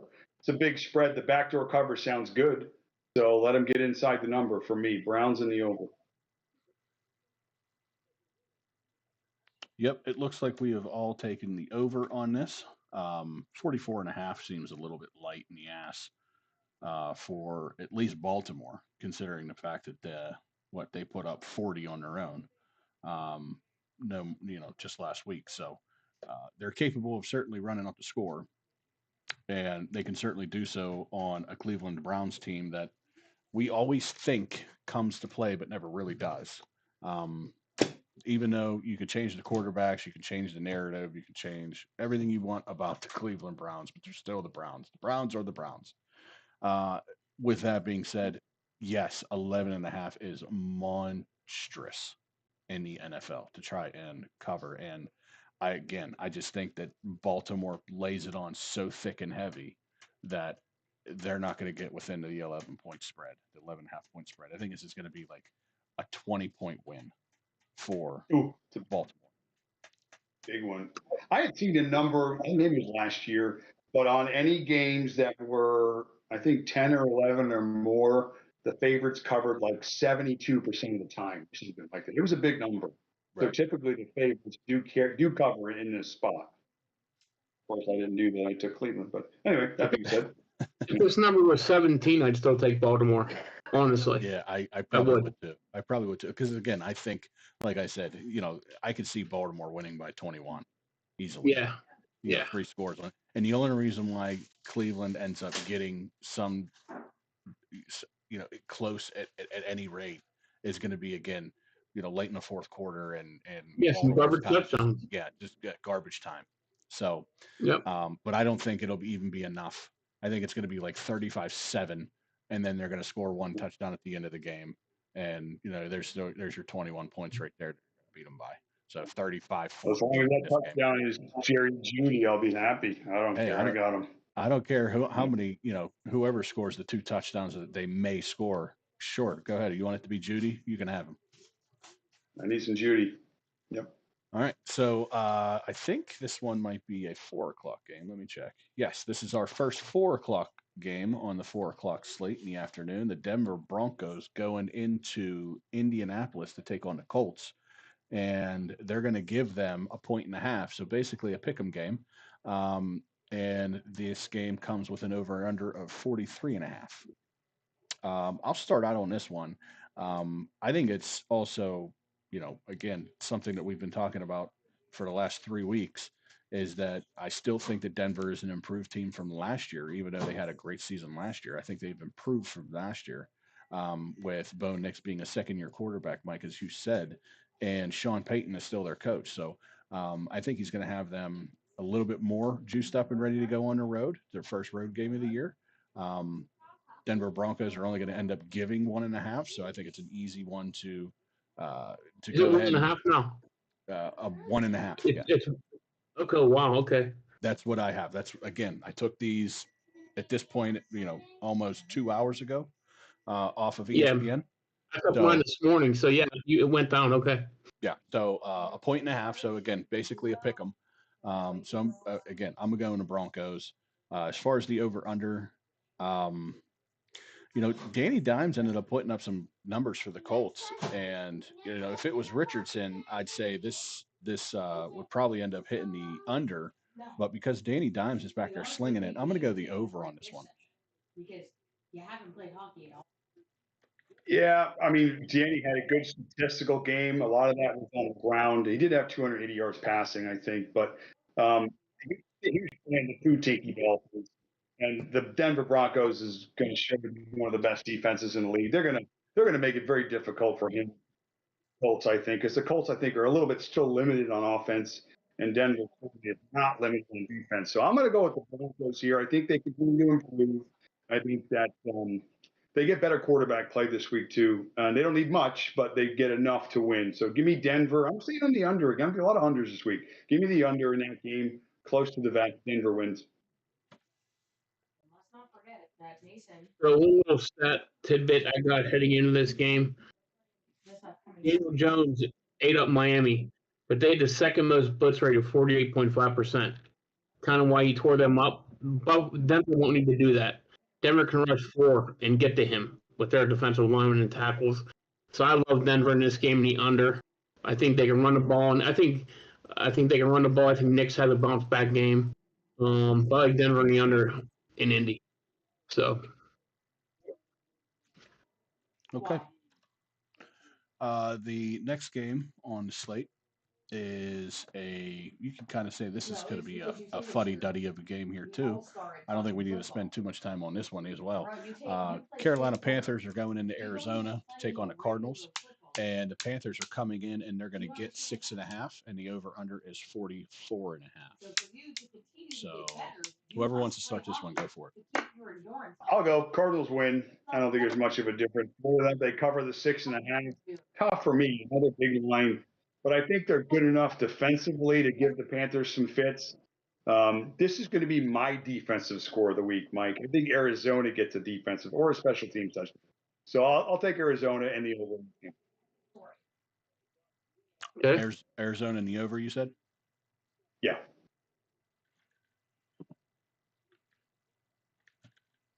Okay.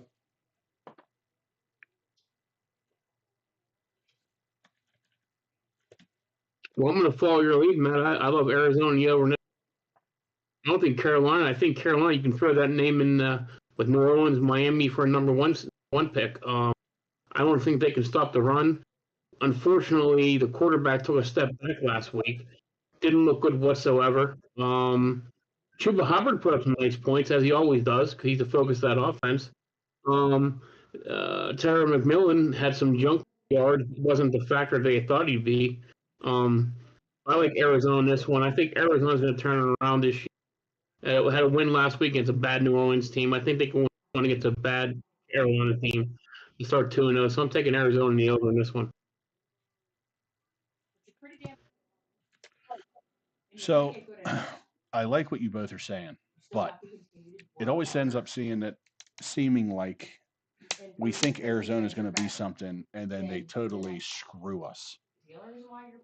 And I think this is a game where they screw us on, where we think that they should be head and shoulders over a team, and we're going to find out that Kyler Murray still ends up being Kyler Murray, and he's not that good as a quarterback.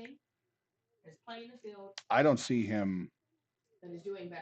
If he left Arizona, I don't think he'd be starting anywhere else. Let's put it that way. And I think this is a game that Carolina ends up bouncing back big. And even though it's again, 6.5, pretty large. But for whatever reason, I'm feeling Carolina on this game because again, I don't trust Arizona, number one, and number two, if you're not going to let James Conner rush for over 100 yards, we've shown last year that you can't win the game. So I'm going to go with Carolina. I'm going to go against the grain, but I'm going to go under on this game as well. You would be a starter. You would start over that. You talking about the Cardinals there? Trey Benson got a lot of carries last week, 9 for 59 or 60. So I think they're working me a little bit more this year, giving Connor a break. That's possible. It's very possible. Connor's getting up there in age as well. So, we'll see how that goes. So we have 3 games left on our slate because we've already picked the Eagles and the Chiefs game. We've already done that. So there's 3 games left on this slate, and I think it's a perfect time to take a break from this to go into our top 5 and go with number 2.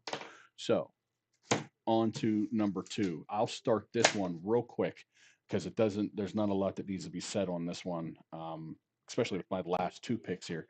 A lot doesn't need to be said on these last 2 that I have, but especially this one as well, because we've beat it to death.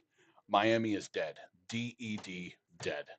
They've already had a players-only meeting, and it's been week 1. That should tell you everything you need to know. Miami is dead. Sell everybody. Sell the team. Move it to Tallahassee, and have Miami just be a parking lot. So, with that being said, that's my actually number 2. just make it they need another flea market down here. So, okay, so they need now the Miami flea market. My number 4 or number 2, I guess it would be, since we're on the same train of beating teams to death. I have another 0-2 team for you this weekend. KC. I already talked about it. You had a run, but I'm afraid it's over. O-line's a mess. Wide receiver depth's an issue. Lack of consistent run game. We talked about it. The defense was carrying this team for 2 years plus, and there's some chinks there too in the armor. So outside of Mahomes' ability to create, again, I think with a lack of confidence in the offensive line, it's going to take a toll on him as well. So I got KC as being the dynasty officially over this year.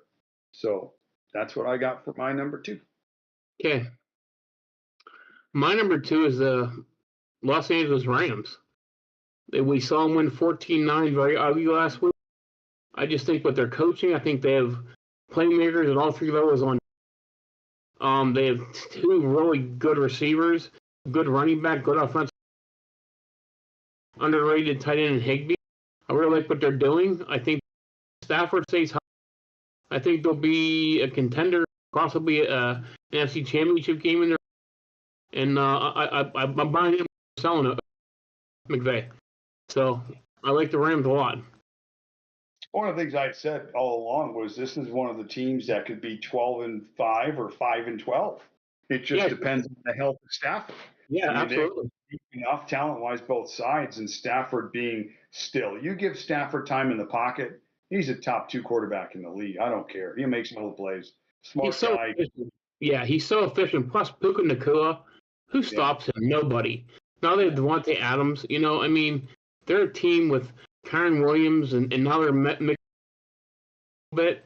I think they're going to be a tough out for someone. So It just depends on the health of Stafford. That's the only question. Yep, Yeah. absolutely, 110%. The only thing. I agree. And then I said, well, your brother's starting hockey. Oh, Yeah. well, then I want to play with him. So- We can. The next game that we have here on the slate, it is our Sunday night game on NBC From at 8:20. August So that game ends up being to Atlanta November, Falcons you will take a break going from up hockey. to Minnesota to Rather take than on the that, Vikings. You are playing. And the Falcons are getting 3.5, and the over/under is set at 44.5. Whoever wants to start this one. You I'll want to go, take Mike? this one. Yeah, I'll take the Vikings in the under in this one. That defense going against a rookie quarterback, I think they're going to mix it up with a lot of talent. Nice comeback win on Monday night. I think Penix showed he could play, but I think he's going to run into a defense going to show him a lot. A Drake London injury, he got upgraded to probable, but he still has a shoulder injury. That's big. They lost an offensive lineman, which hurts them. So there's some penalties that called back a few big Bijan Robinson runs last week. Still had a good game. I like the Vikings at home, and I'll take. I would agree with that. What's confusing to me is Algier is still getting the same amount of touches out of the backfield as Bijan is. What are we doing? Bijan had 6 catches for 100 yards. Makes sense. I think what you're seeing now with some of these top flight running backs that can catch the ball is that they're not being effective running the ball. Get him the ball in space. And you get a guy like Bijan in space, and it's a wrap. You saw the second play from scrimmage. It was 50 yards. Nobody was even close. It was unbelievable. But again, philosophy-wise, I don't know what the hell they're doing in Atlanta. And I do think even though Penix played well, Vikings defense is no joke, and there'll be growing pains. So I'll take the Vikings as well. I'll take the under in this game because I think the Vikings defense is going to show. So, Vikings in the under for me in this game. Okay, I'm going to go against the grain on the over/under, and that's it. I'm riding with everybody on Minnesota because I do think Minnesota is going to be one of those teams to watch for again this year. Not because of stupid Sam Darnold, but because of J.J. McCarthy. I think there's a reason why they put all their chips in his basket, and then he got hurt last year. And Sam Darnold was nothing but a insurance policy that just happened to pay out. So with that being said, I'm going with the Vikings. I'm sticking with the Vikings until they prove me otherwise. But for some reason, I think that we've been spoiled so far this year by primetime games. Week 1, we had Philly and Dallas, which ended up being a pretty good game. We had Buffalo and Baltimore, ended up being a good game. We had Green Bay and Washington, a little bit more geared towards Green Bay in that game, but still towards the end of that game, kind of came on a little bit for Washington. So overall, good game. I think we're getting spoiled with these primetime good games. And because of that, I think this one is going to show out again as being a good game. So I'm going to take the over, but obviously I'm taking Minnesota to win this one. So that brings us to the first Monday night game of a doubleheader this week. We have 2 Monday night games. The first one at 7 o'clock is going to be Tampa Bay Buccaneers going into Houston, take on the Texans. And the away team is going to carry with them 2.5 points. So Tampa Bay is getting 2.5, and the over/under is 42.5. And since both of you have kind of the last 2 picks started out those games, I'll start with this one.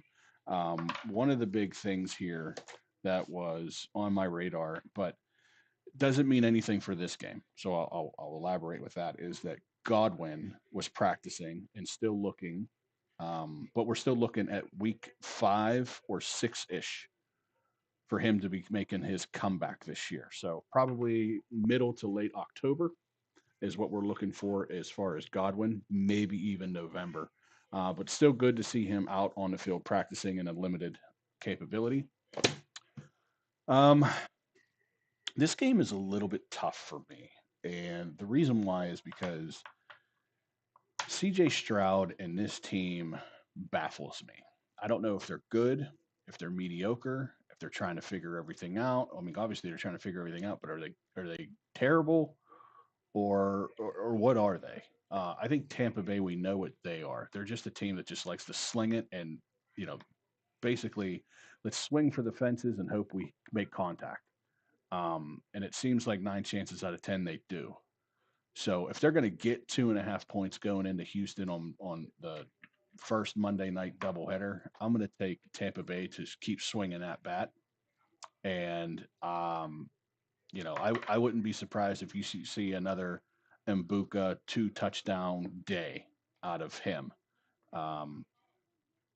So give me Tampa Bay and whew, 42.5. A little low. Give me the under on this one because I feel like I haven't gone under in a while. So I'll take the under on this one. Mike, I'll go. The issue for me with the Texans, and it's been a familiar Steeler issue too, is the offensive line is just really bad, and they've been bad now for several years. They haven't gotten it corrected. Nick Chubb led the backfield last week with about a 50% snap share. He struggled a little bit. Behind him, I think, was Damian Pierce.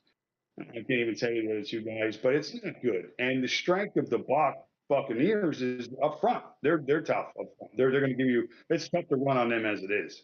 You can change them a little bit, but how much time is CJ going to have? And that's the biggest concern for me. So I don't know. I think the Buccaneers are probably roster-wise slightly better overall in the skill positions, but I think the Texans are home in this spot. I think they play with their hair on fire. They have to. They also don't want to start 0-2 to start the year, even in that division, as bad as it is.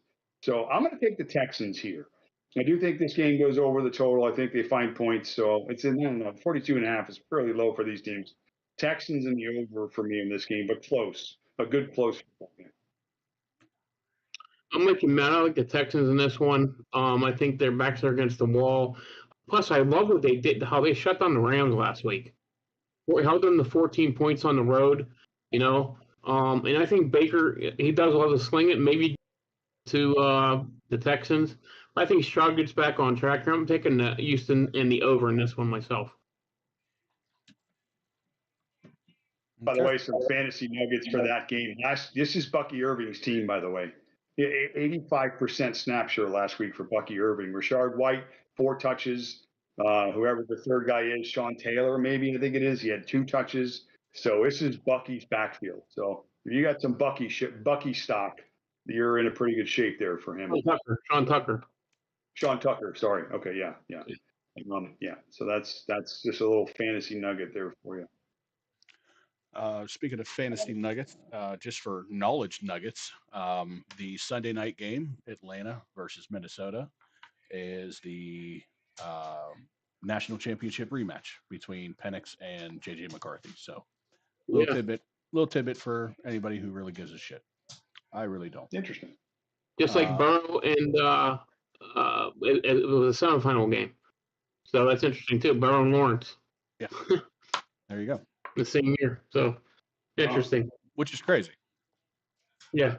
So the last game that we can talk about is the last Monday night game of that doubleheader, and that is the Chargers riding into the Raiders and carrying with them. They're going to be spotting the home team with 3.5 points and a 45.5 over under. So Matt, take it away. Raiders in the over. I was impressed with the offense last week of the Raiders. Mike talked about how good Geno is. Play action is going to be the key for that Raiders offense. I think they're going to look to get Genty a little more involved. I think the Chargers on the flip side are going to want to run the ball like that's who they are. They like to run the ball. So good game. I think the Raiders are going to surprise you, though. I like the fact that I'm getting that half a point. If it was 3, I mean, I guess it'd be a picking in my mind, but I'll take that half a point. I think the Raiders, worst case, is keep this game close. If not anything, have the lead, and the Chargers have to come back and win late. So Raiders at home and the over. Josh, you want me to go or you want to go? I'll go this time. Yeah. I like the Chargers to win, but I think the Raiders cover. So this being either a 1-point game or a 3-point game, and that half a point becomes a huge swing factor there. So, like you said, if it was a 3, this would be a push 'em game in my opinion.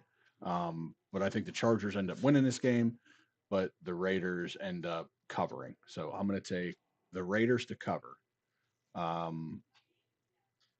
with this being a divisional game, I think this one's going to be a little bit tighter. I'm going to go the under on this one.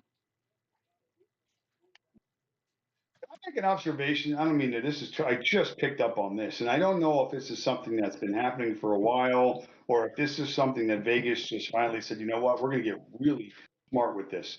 But every game has a half a point to it. 2.5, 3.5, 5.5, 7.5, 6.5. I don't think I've seen that. I don't think that's normal. And I'm curious to see what it was. I'll try and find out what last week was. But what that's doing right now is telling you that there's going to be a winner in Vegas's eyes in that game. And they get to control the narrative on those games. So let me give you an example of a game where it's like 1.5, like in this one game, like the Patriots and the Dolphins. I guarantee you, no matter what side you bet in that situation, it's probably a minus line. I bet you if you took either side, you're probably minus 120. Whether you're getting a 1.5 or laying a 1.5. And to me, that's good business. That's pretty smart. So I just looked at last week. Everything last week was half points. Was off a half a point. That doesn't seem like it's always been that way. Am I misreading that or what? No, it hasn't. Okay. That's interesting. I mean, that's something I just picked up on. Just saw that going down the list going, half a point. Every game, half a point. Wow, Vegas is really getting good at this, aren't they? So interesting. Yeah. Anyway, side note. So in this game, I'm going with the Raiders to win outright in this game.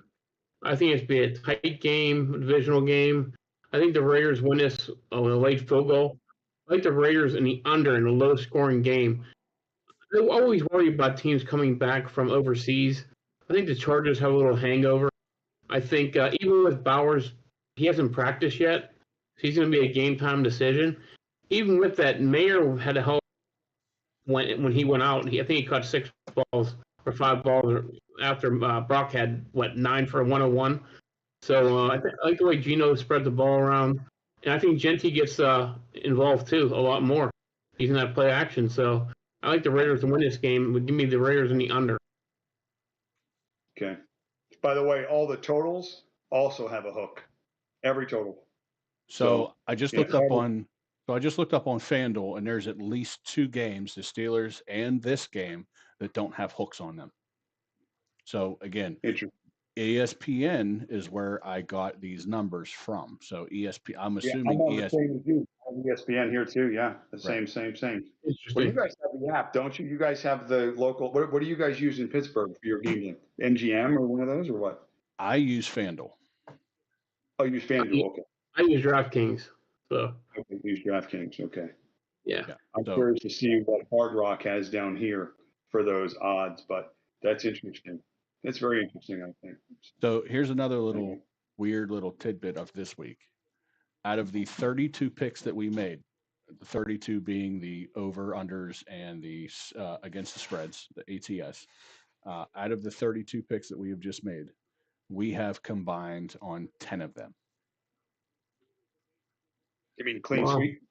Like we all have picked one or the other on 10 of them. Whether it was either all of us on the over-under or all of us on a particular spread. And I thought that About was 33%. Pretty Yeah. interesting. I thought that was interesting.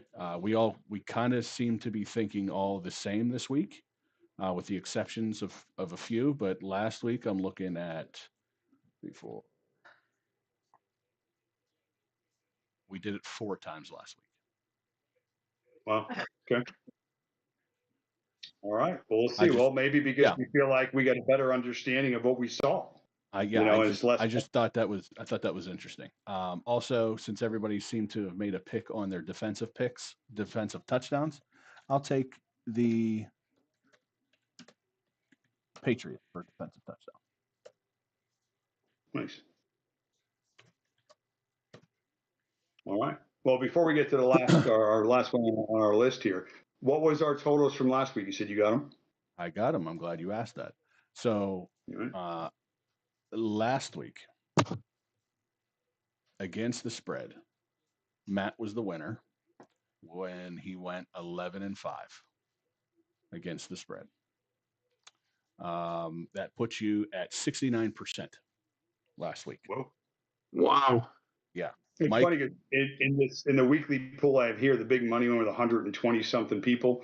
I worked all the numbers. The average against the spread was 54% in the pool that I'm in, 120 something people. I ended up 12-4. So I don't know what game I switched with us, but yeah, I ended up 12-4 last week in that pool. So, and I had the Chargers in the first game here this week. So Yeah. You mean the So, Packers? Packers. Packers. So, yeah, me and Mike, we both sucked. We went 50 for 50.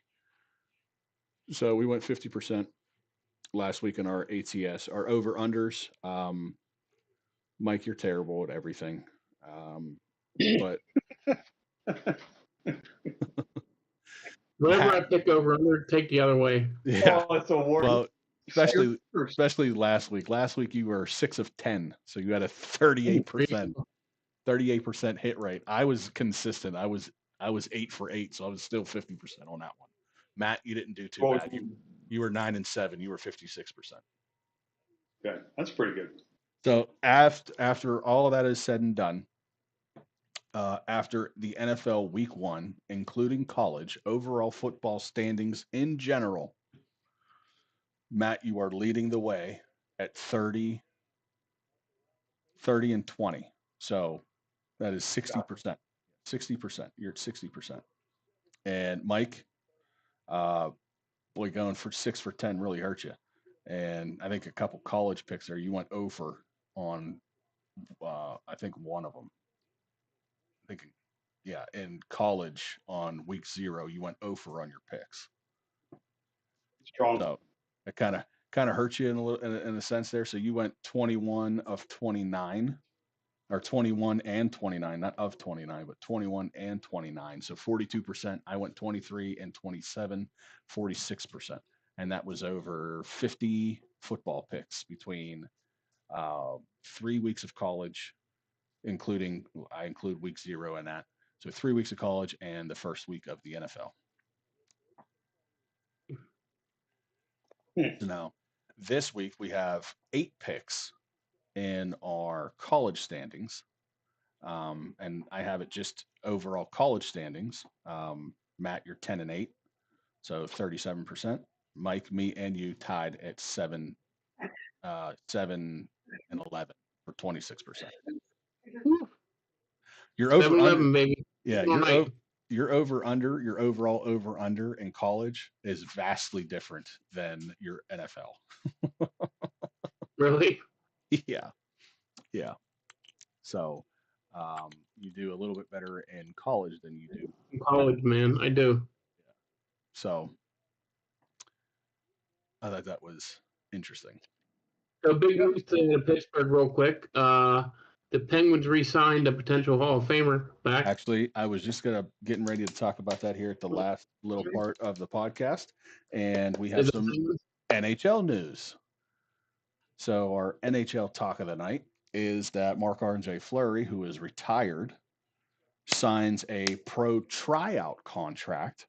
Yeah. And he will suit up for one preseason game against the Columbus Blue Jackets on September 27th, which is probably the best way that you could retire a Penguin, in my opinion. Yep. Sign a Yep. 1 day or 1 game contract to go out, suit up, sit on a bench in the uniform that drafted you one final time, wave to everybody in Pittsburgh and say goodbye, thank you. I thought that was just class act awesome. Yep, me too. And let's talk about real quick the big fight tomorrow. We do have a big fight. Best, Don't we? best fight in years, by the way. Best. I'm looking forward to it. Can't wait. Canelo Alvarez versus Crawford, Terrell Crawford. In my opinion, these two have been pound for pound the best two fighters in the world the last 5 years. So, Terrence Crawford versus Canelo Alvarez. So who do you, I don't know what the betting line is. I'm not sure, but I don't know. Just straight up, who do you I got? like Crawford. I like Crawford to win. Yep. Even though he's coming up in weight, I do like him. All right. Matt, you gonna give us something? I don't want fighting, guys. I don't care, honestly, about the fighting part of it. It's not my forte. I live it, unfortunately, or have for years where I work. I don't like to fight. I hate it. Fighting's not my thing. So, but that being said, we didn't get to number 1 on the list. I got number 1 still looking at me. You guys got number 1? Oh, okay. Yeah, I forgot all about number 1. A lot to say about number 1 for sure. And I think we may be similar in some of these ideas. Mine's very simple. I've already declared Green Bay as a Super Bowl champ. So, I know it's popular right now after week 1. Everybody's jumping on them. But I got to be honest. If I had to pick a team right now and you said, hey, who do you think's going to win the Super Bowl? That's my pick. I got Green Bay winning the whole thing. I just think they look the most balanced coming out of week 1. Give me the coach. Give me an ascending quarterback, a good run game, a strong defense. Wanted to get to my quick story about the defensive coordinator for Green Bay, and this is very funny how this sets up like this. You guys would appreciate this. How he got his start, by the way, was by one of your coaches, Dave Wannstedt. Jeff Harley was a defensive backs coach for the Pittsburgh. Yeah, right. How he got that job was there was a coaching clinic. Wannstedt was at this coaching clinic. This is when he was coaching Pittsburgh. And Jeff Harley was like a coach for like Albany State, like some other smaller school. And he kept seeing this guy, Jeff Harley, at the water cooler day after day. And he kept asking Dave all these questions about coaching and everything else. And he knew he was a hungry guy. Well, one of these meetings, you guys apparently lost one of your defensive back coaches. He got another job someplace else. So Wannstedt goes to Jeff. He goes, hey, Jeff, you want a job? I got a defensive backs opening, coaching position. There you go. This is what started it. Several years later, he's close friends with Greg Schiano. Greg Schiano from Rutgers calls him and says, hey, you got a couple of coaches that you think that are really, really good? He's like, yeah, I got this guy, Jeff Hartley, who's pretty good. You want him? Yeah. Goes over to Rutgers, coaches there for 6 or 7 years, builds his way up, and then eventually lands at Boston College, and now he's a DC for Green Bay. Follow that train. Everything he said about this guy was plus, plus, plus, plus. First guy in the building, last guy in. Most prepared, smart. This is the guy's pedigree. And you saw that defense week 1, how efficient, how good they were, opportunistic, different, scheme-wise, caused fit for a good Washington team. So I think that was a pretty cool story. I got Green Bay winning the whole thing, guys. I think it's Cinderella story from start to finish. So I'll take the Packers. Are you changing your Super Bowl pick already? I think so. Wow. Because Yeah, I have you in here. It's the Ravens. I know. Well, how about this? I think the Ravens will play the Packers in the Super Bowl. That'll be my change. And if the Ravens are typical Ravens, they'll choke in the big game and the Packers will win. So I'll take the Packers and store them right there. Okay. Well, I'm going to make that change here. And then, yeah. Okay. So my number 1 is kind of along the same lines, but I'm focused on Jordan Love. So Jordan Love was a quarterback I truly believed in. Young guy, won games, but wasn't too impressive. I did some research after the last 2 nights, last night and then week 1. So he's found something, guys. The last no picks, 13 touchdowns, no interceptions. You win games like that. You have a guy like Josh Jacobs, 10 straight games with a touchdown. The Packers are for real, Matt. You're right on with that. And not only do they have good wide receivers, Tucker Kraft is athletic as hell and a great tight end. So I'm not ready to crown them NFC champs, but I'm just saying they're really impressed with Jordan Love has been the most impressive for me personally. 9 straight games of touchdowns. It seemed like last year every giving up 1 or 2 early in the year. So I just think if you line up the top teams in the NFC outside of the Eagles, it's a crapshoot, really. The Rams questionable with Stafford's health. The Vikings, we saw them now best maybe top 5 roster, but a rookie quarterback, but a young quarterback. The Lions struggled out of the gate. We're not sure what they're going to end up being. You go across the NFC, and the Niners, obviously, with their lack of depth in the offensive skill positions, now Purdy's hurt. Where are we going with the NFC? If it's not going to be either Green Bay or the Eagles. So the Eagles' schedule's tough. I think Green Bay's a new kid on the block with no pressure. Just play young, play hard, play fast, and win some games. I think they're going to do that. Yeah, I think it's going to come down to 3 teams in the NFC, and you've already named which ones they are. It's going to end up coming down to the Packers, the Lions, and the Eagles, in my opinion, over there. So I'll just keep it at that for right now. But my number one, since we're talking about them, is the Packers. I think we got number ones on the Packers all across the board here. I've already crowned them division winners, in my opinion. So the fact that you're already crowning them Super Bowl winners, a little bit of astonishment there to me. But I'm not ready to crown them either yet. But I'm on pace with you guys where you're going with this. So yeah, I'm not gonna crown them Super Bowl champs yet, but I will definitely say I'm confident in saying that, at all costs, obviously everything stays status quo and everybody stays healthy. I don't see why this team doesn't win that division hand over fist at this point. So I have the Packers as being my number one. And we've talked about them now almost ad nauseum at this point on how good they've looked in the last 2 weeks. So I'll leave it at that. They win their division and get a comfortable path. January in Lambeau is not fun. No. So, I'm going to suggest from that perspective, if we think they're going to go that far, advantage is Green Bay, from that point. So, and that's only assuming that they stay on the path that they're on and they win the number 1 overall seed, which would give them a bye, obviously. And then everybody's coming to Lambeau, which again, like you said, is just huge and home field advantage in January. So yeah, I would agree with that statement. Yeah, massive. I'm with you. Yeah. My pick in the Chaz. I was just gonna say my pick in the fight's Canelo. Oh, I was gonna say, yeah, okay. Okay.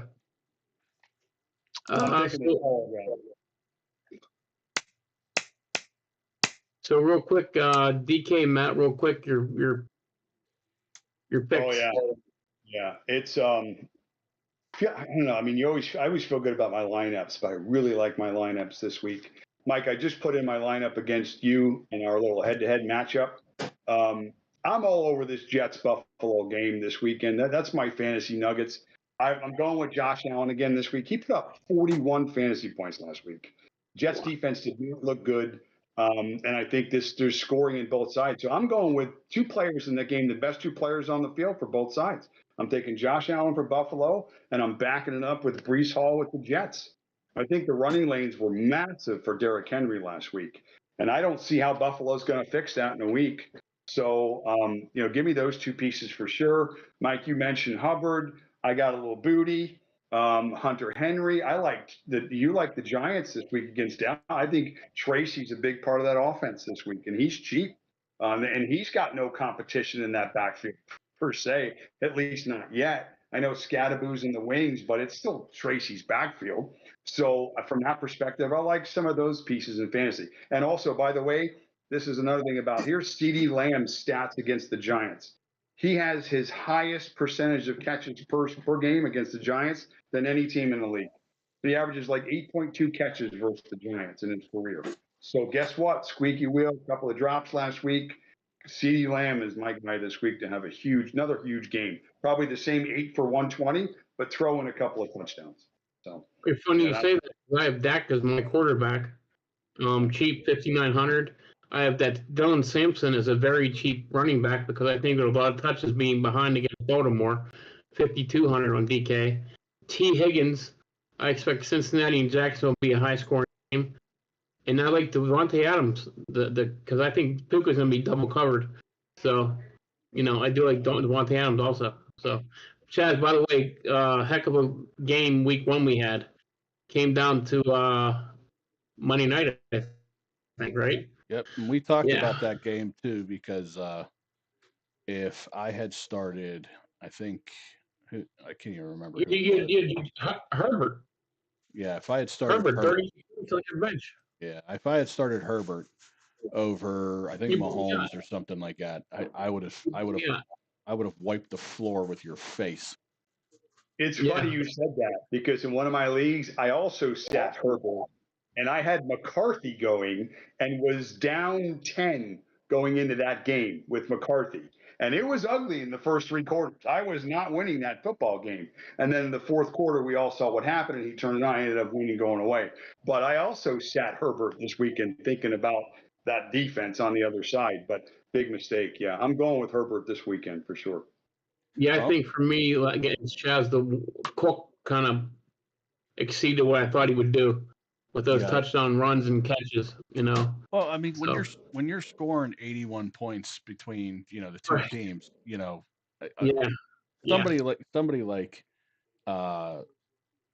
somebody like Josh Allen, who's going to run for probably 80 yards and a touchdown and throw for over 200 yards and Right. 2 That's touchdowns. great. And then Crazy. you got James Cook, who, if I'm not mistaken, he ran for a touchdown and caught a touchdown. 50, yeah. So, Yeah. I mean, when you have a high scoring game like that, your guys are going to feast, especially Yeah. starters. So, yeah, I mean, I almost made a comeback with Justin Jefferson on Monday night. Almost. Right. If he would have Yeah. caught another touchdown, that would have put me over. He would have beat me, yeah. I would it have was beat close. you. But Yeah. What are you going to do? Week 1 heartbreak. Yeah. All right, gentlemen, if it seems to be it on everybody's end, I think that is it for us tonight. So with that being said, thanks for everybody for joining us and checking us out and sticking along with us as long as we are. And good luck to everybody out there putting in bets. Hope you guys win. Don't follow us because we're idiots and we don't know half the time if we're winning or not. So thanks guys for taking the time. And good luck on everybody's bets, and let's have some fun this week. Peace Right. out. I'll put some stuff on the Discord on the channel in the sections where we can put our picks and DFS and stuff like that, just so people can go back and check if they want to go back and look and see. So Sounds good. Yeah, good point. If you're not already subscribed, like and subscribe, and join our Discord, and you'll be able to see when we go live, when those notifications pop up, and check out what we post out in there as far as picks and bets and all kind of stuff, just like Matt said. So, all right, everybody have a good night. Take care. Deuces. We will see everybody on the next one. out. Yep, that was good. I liked it.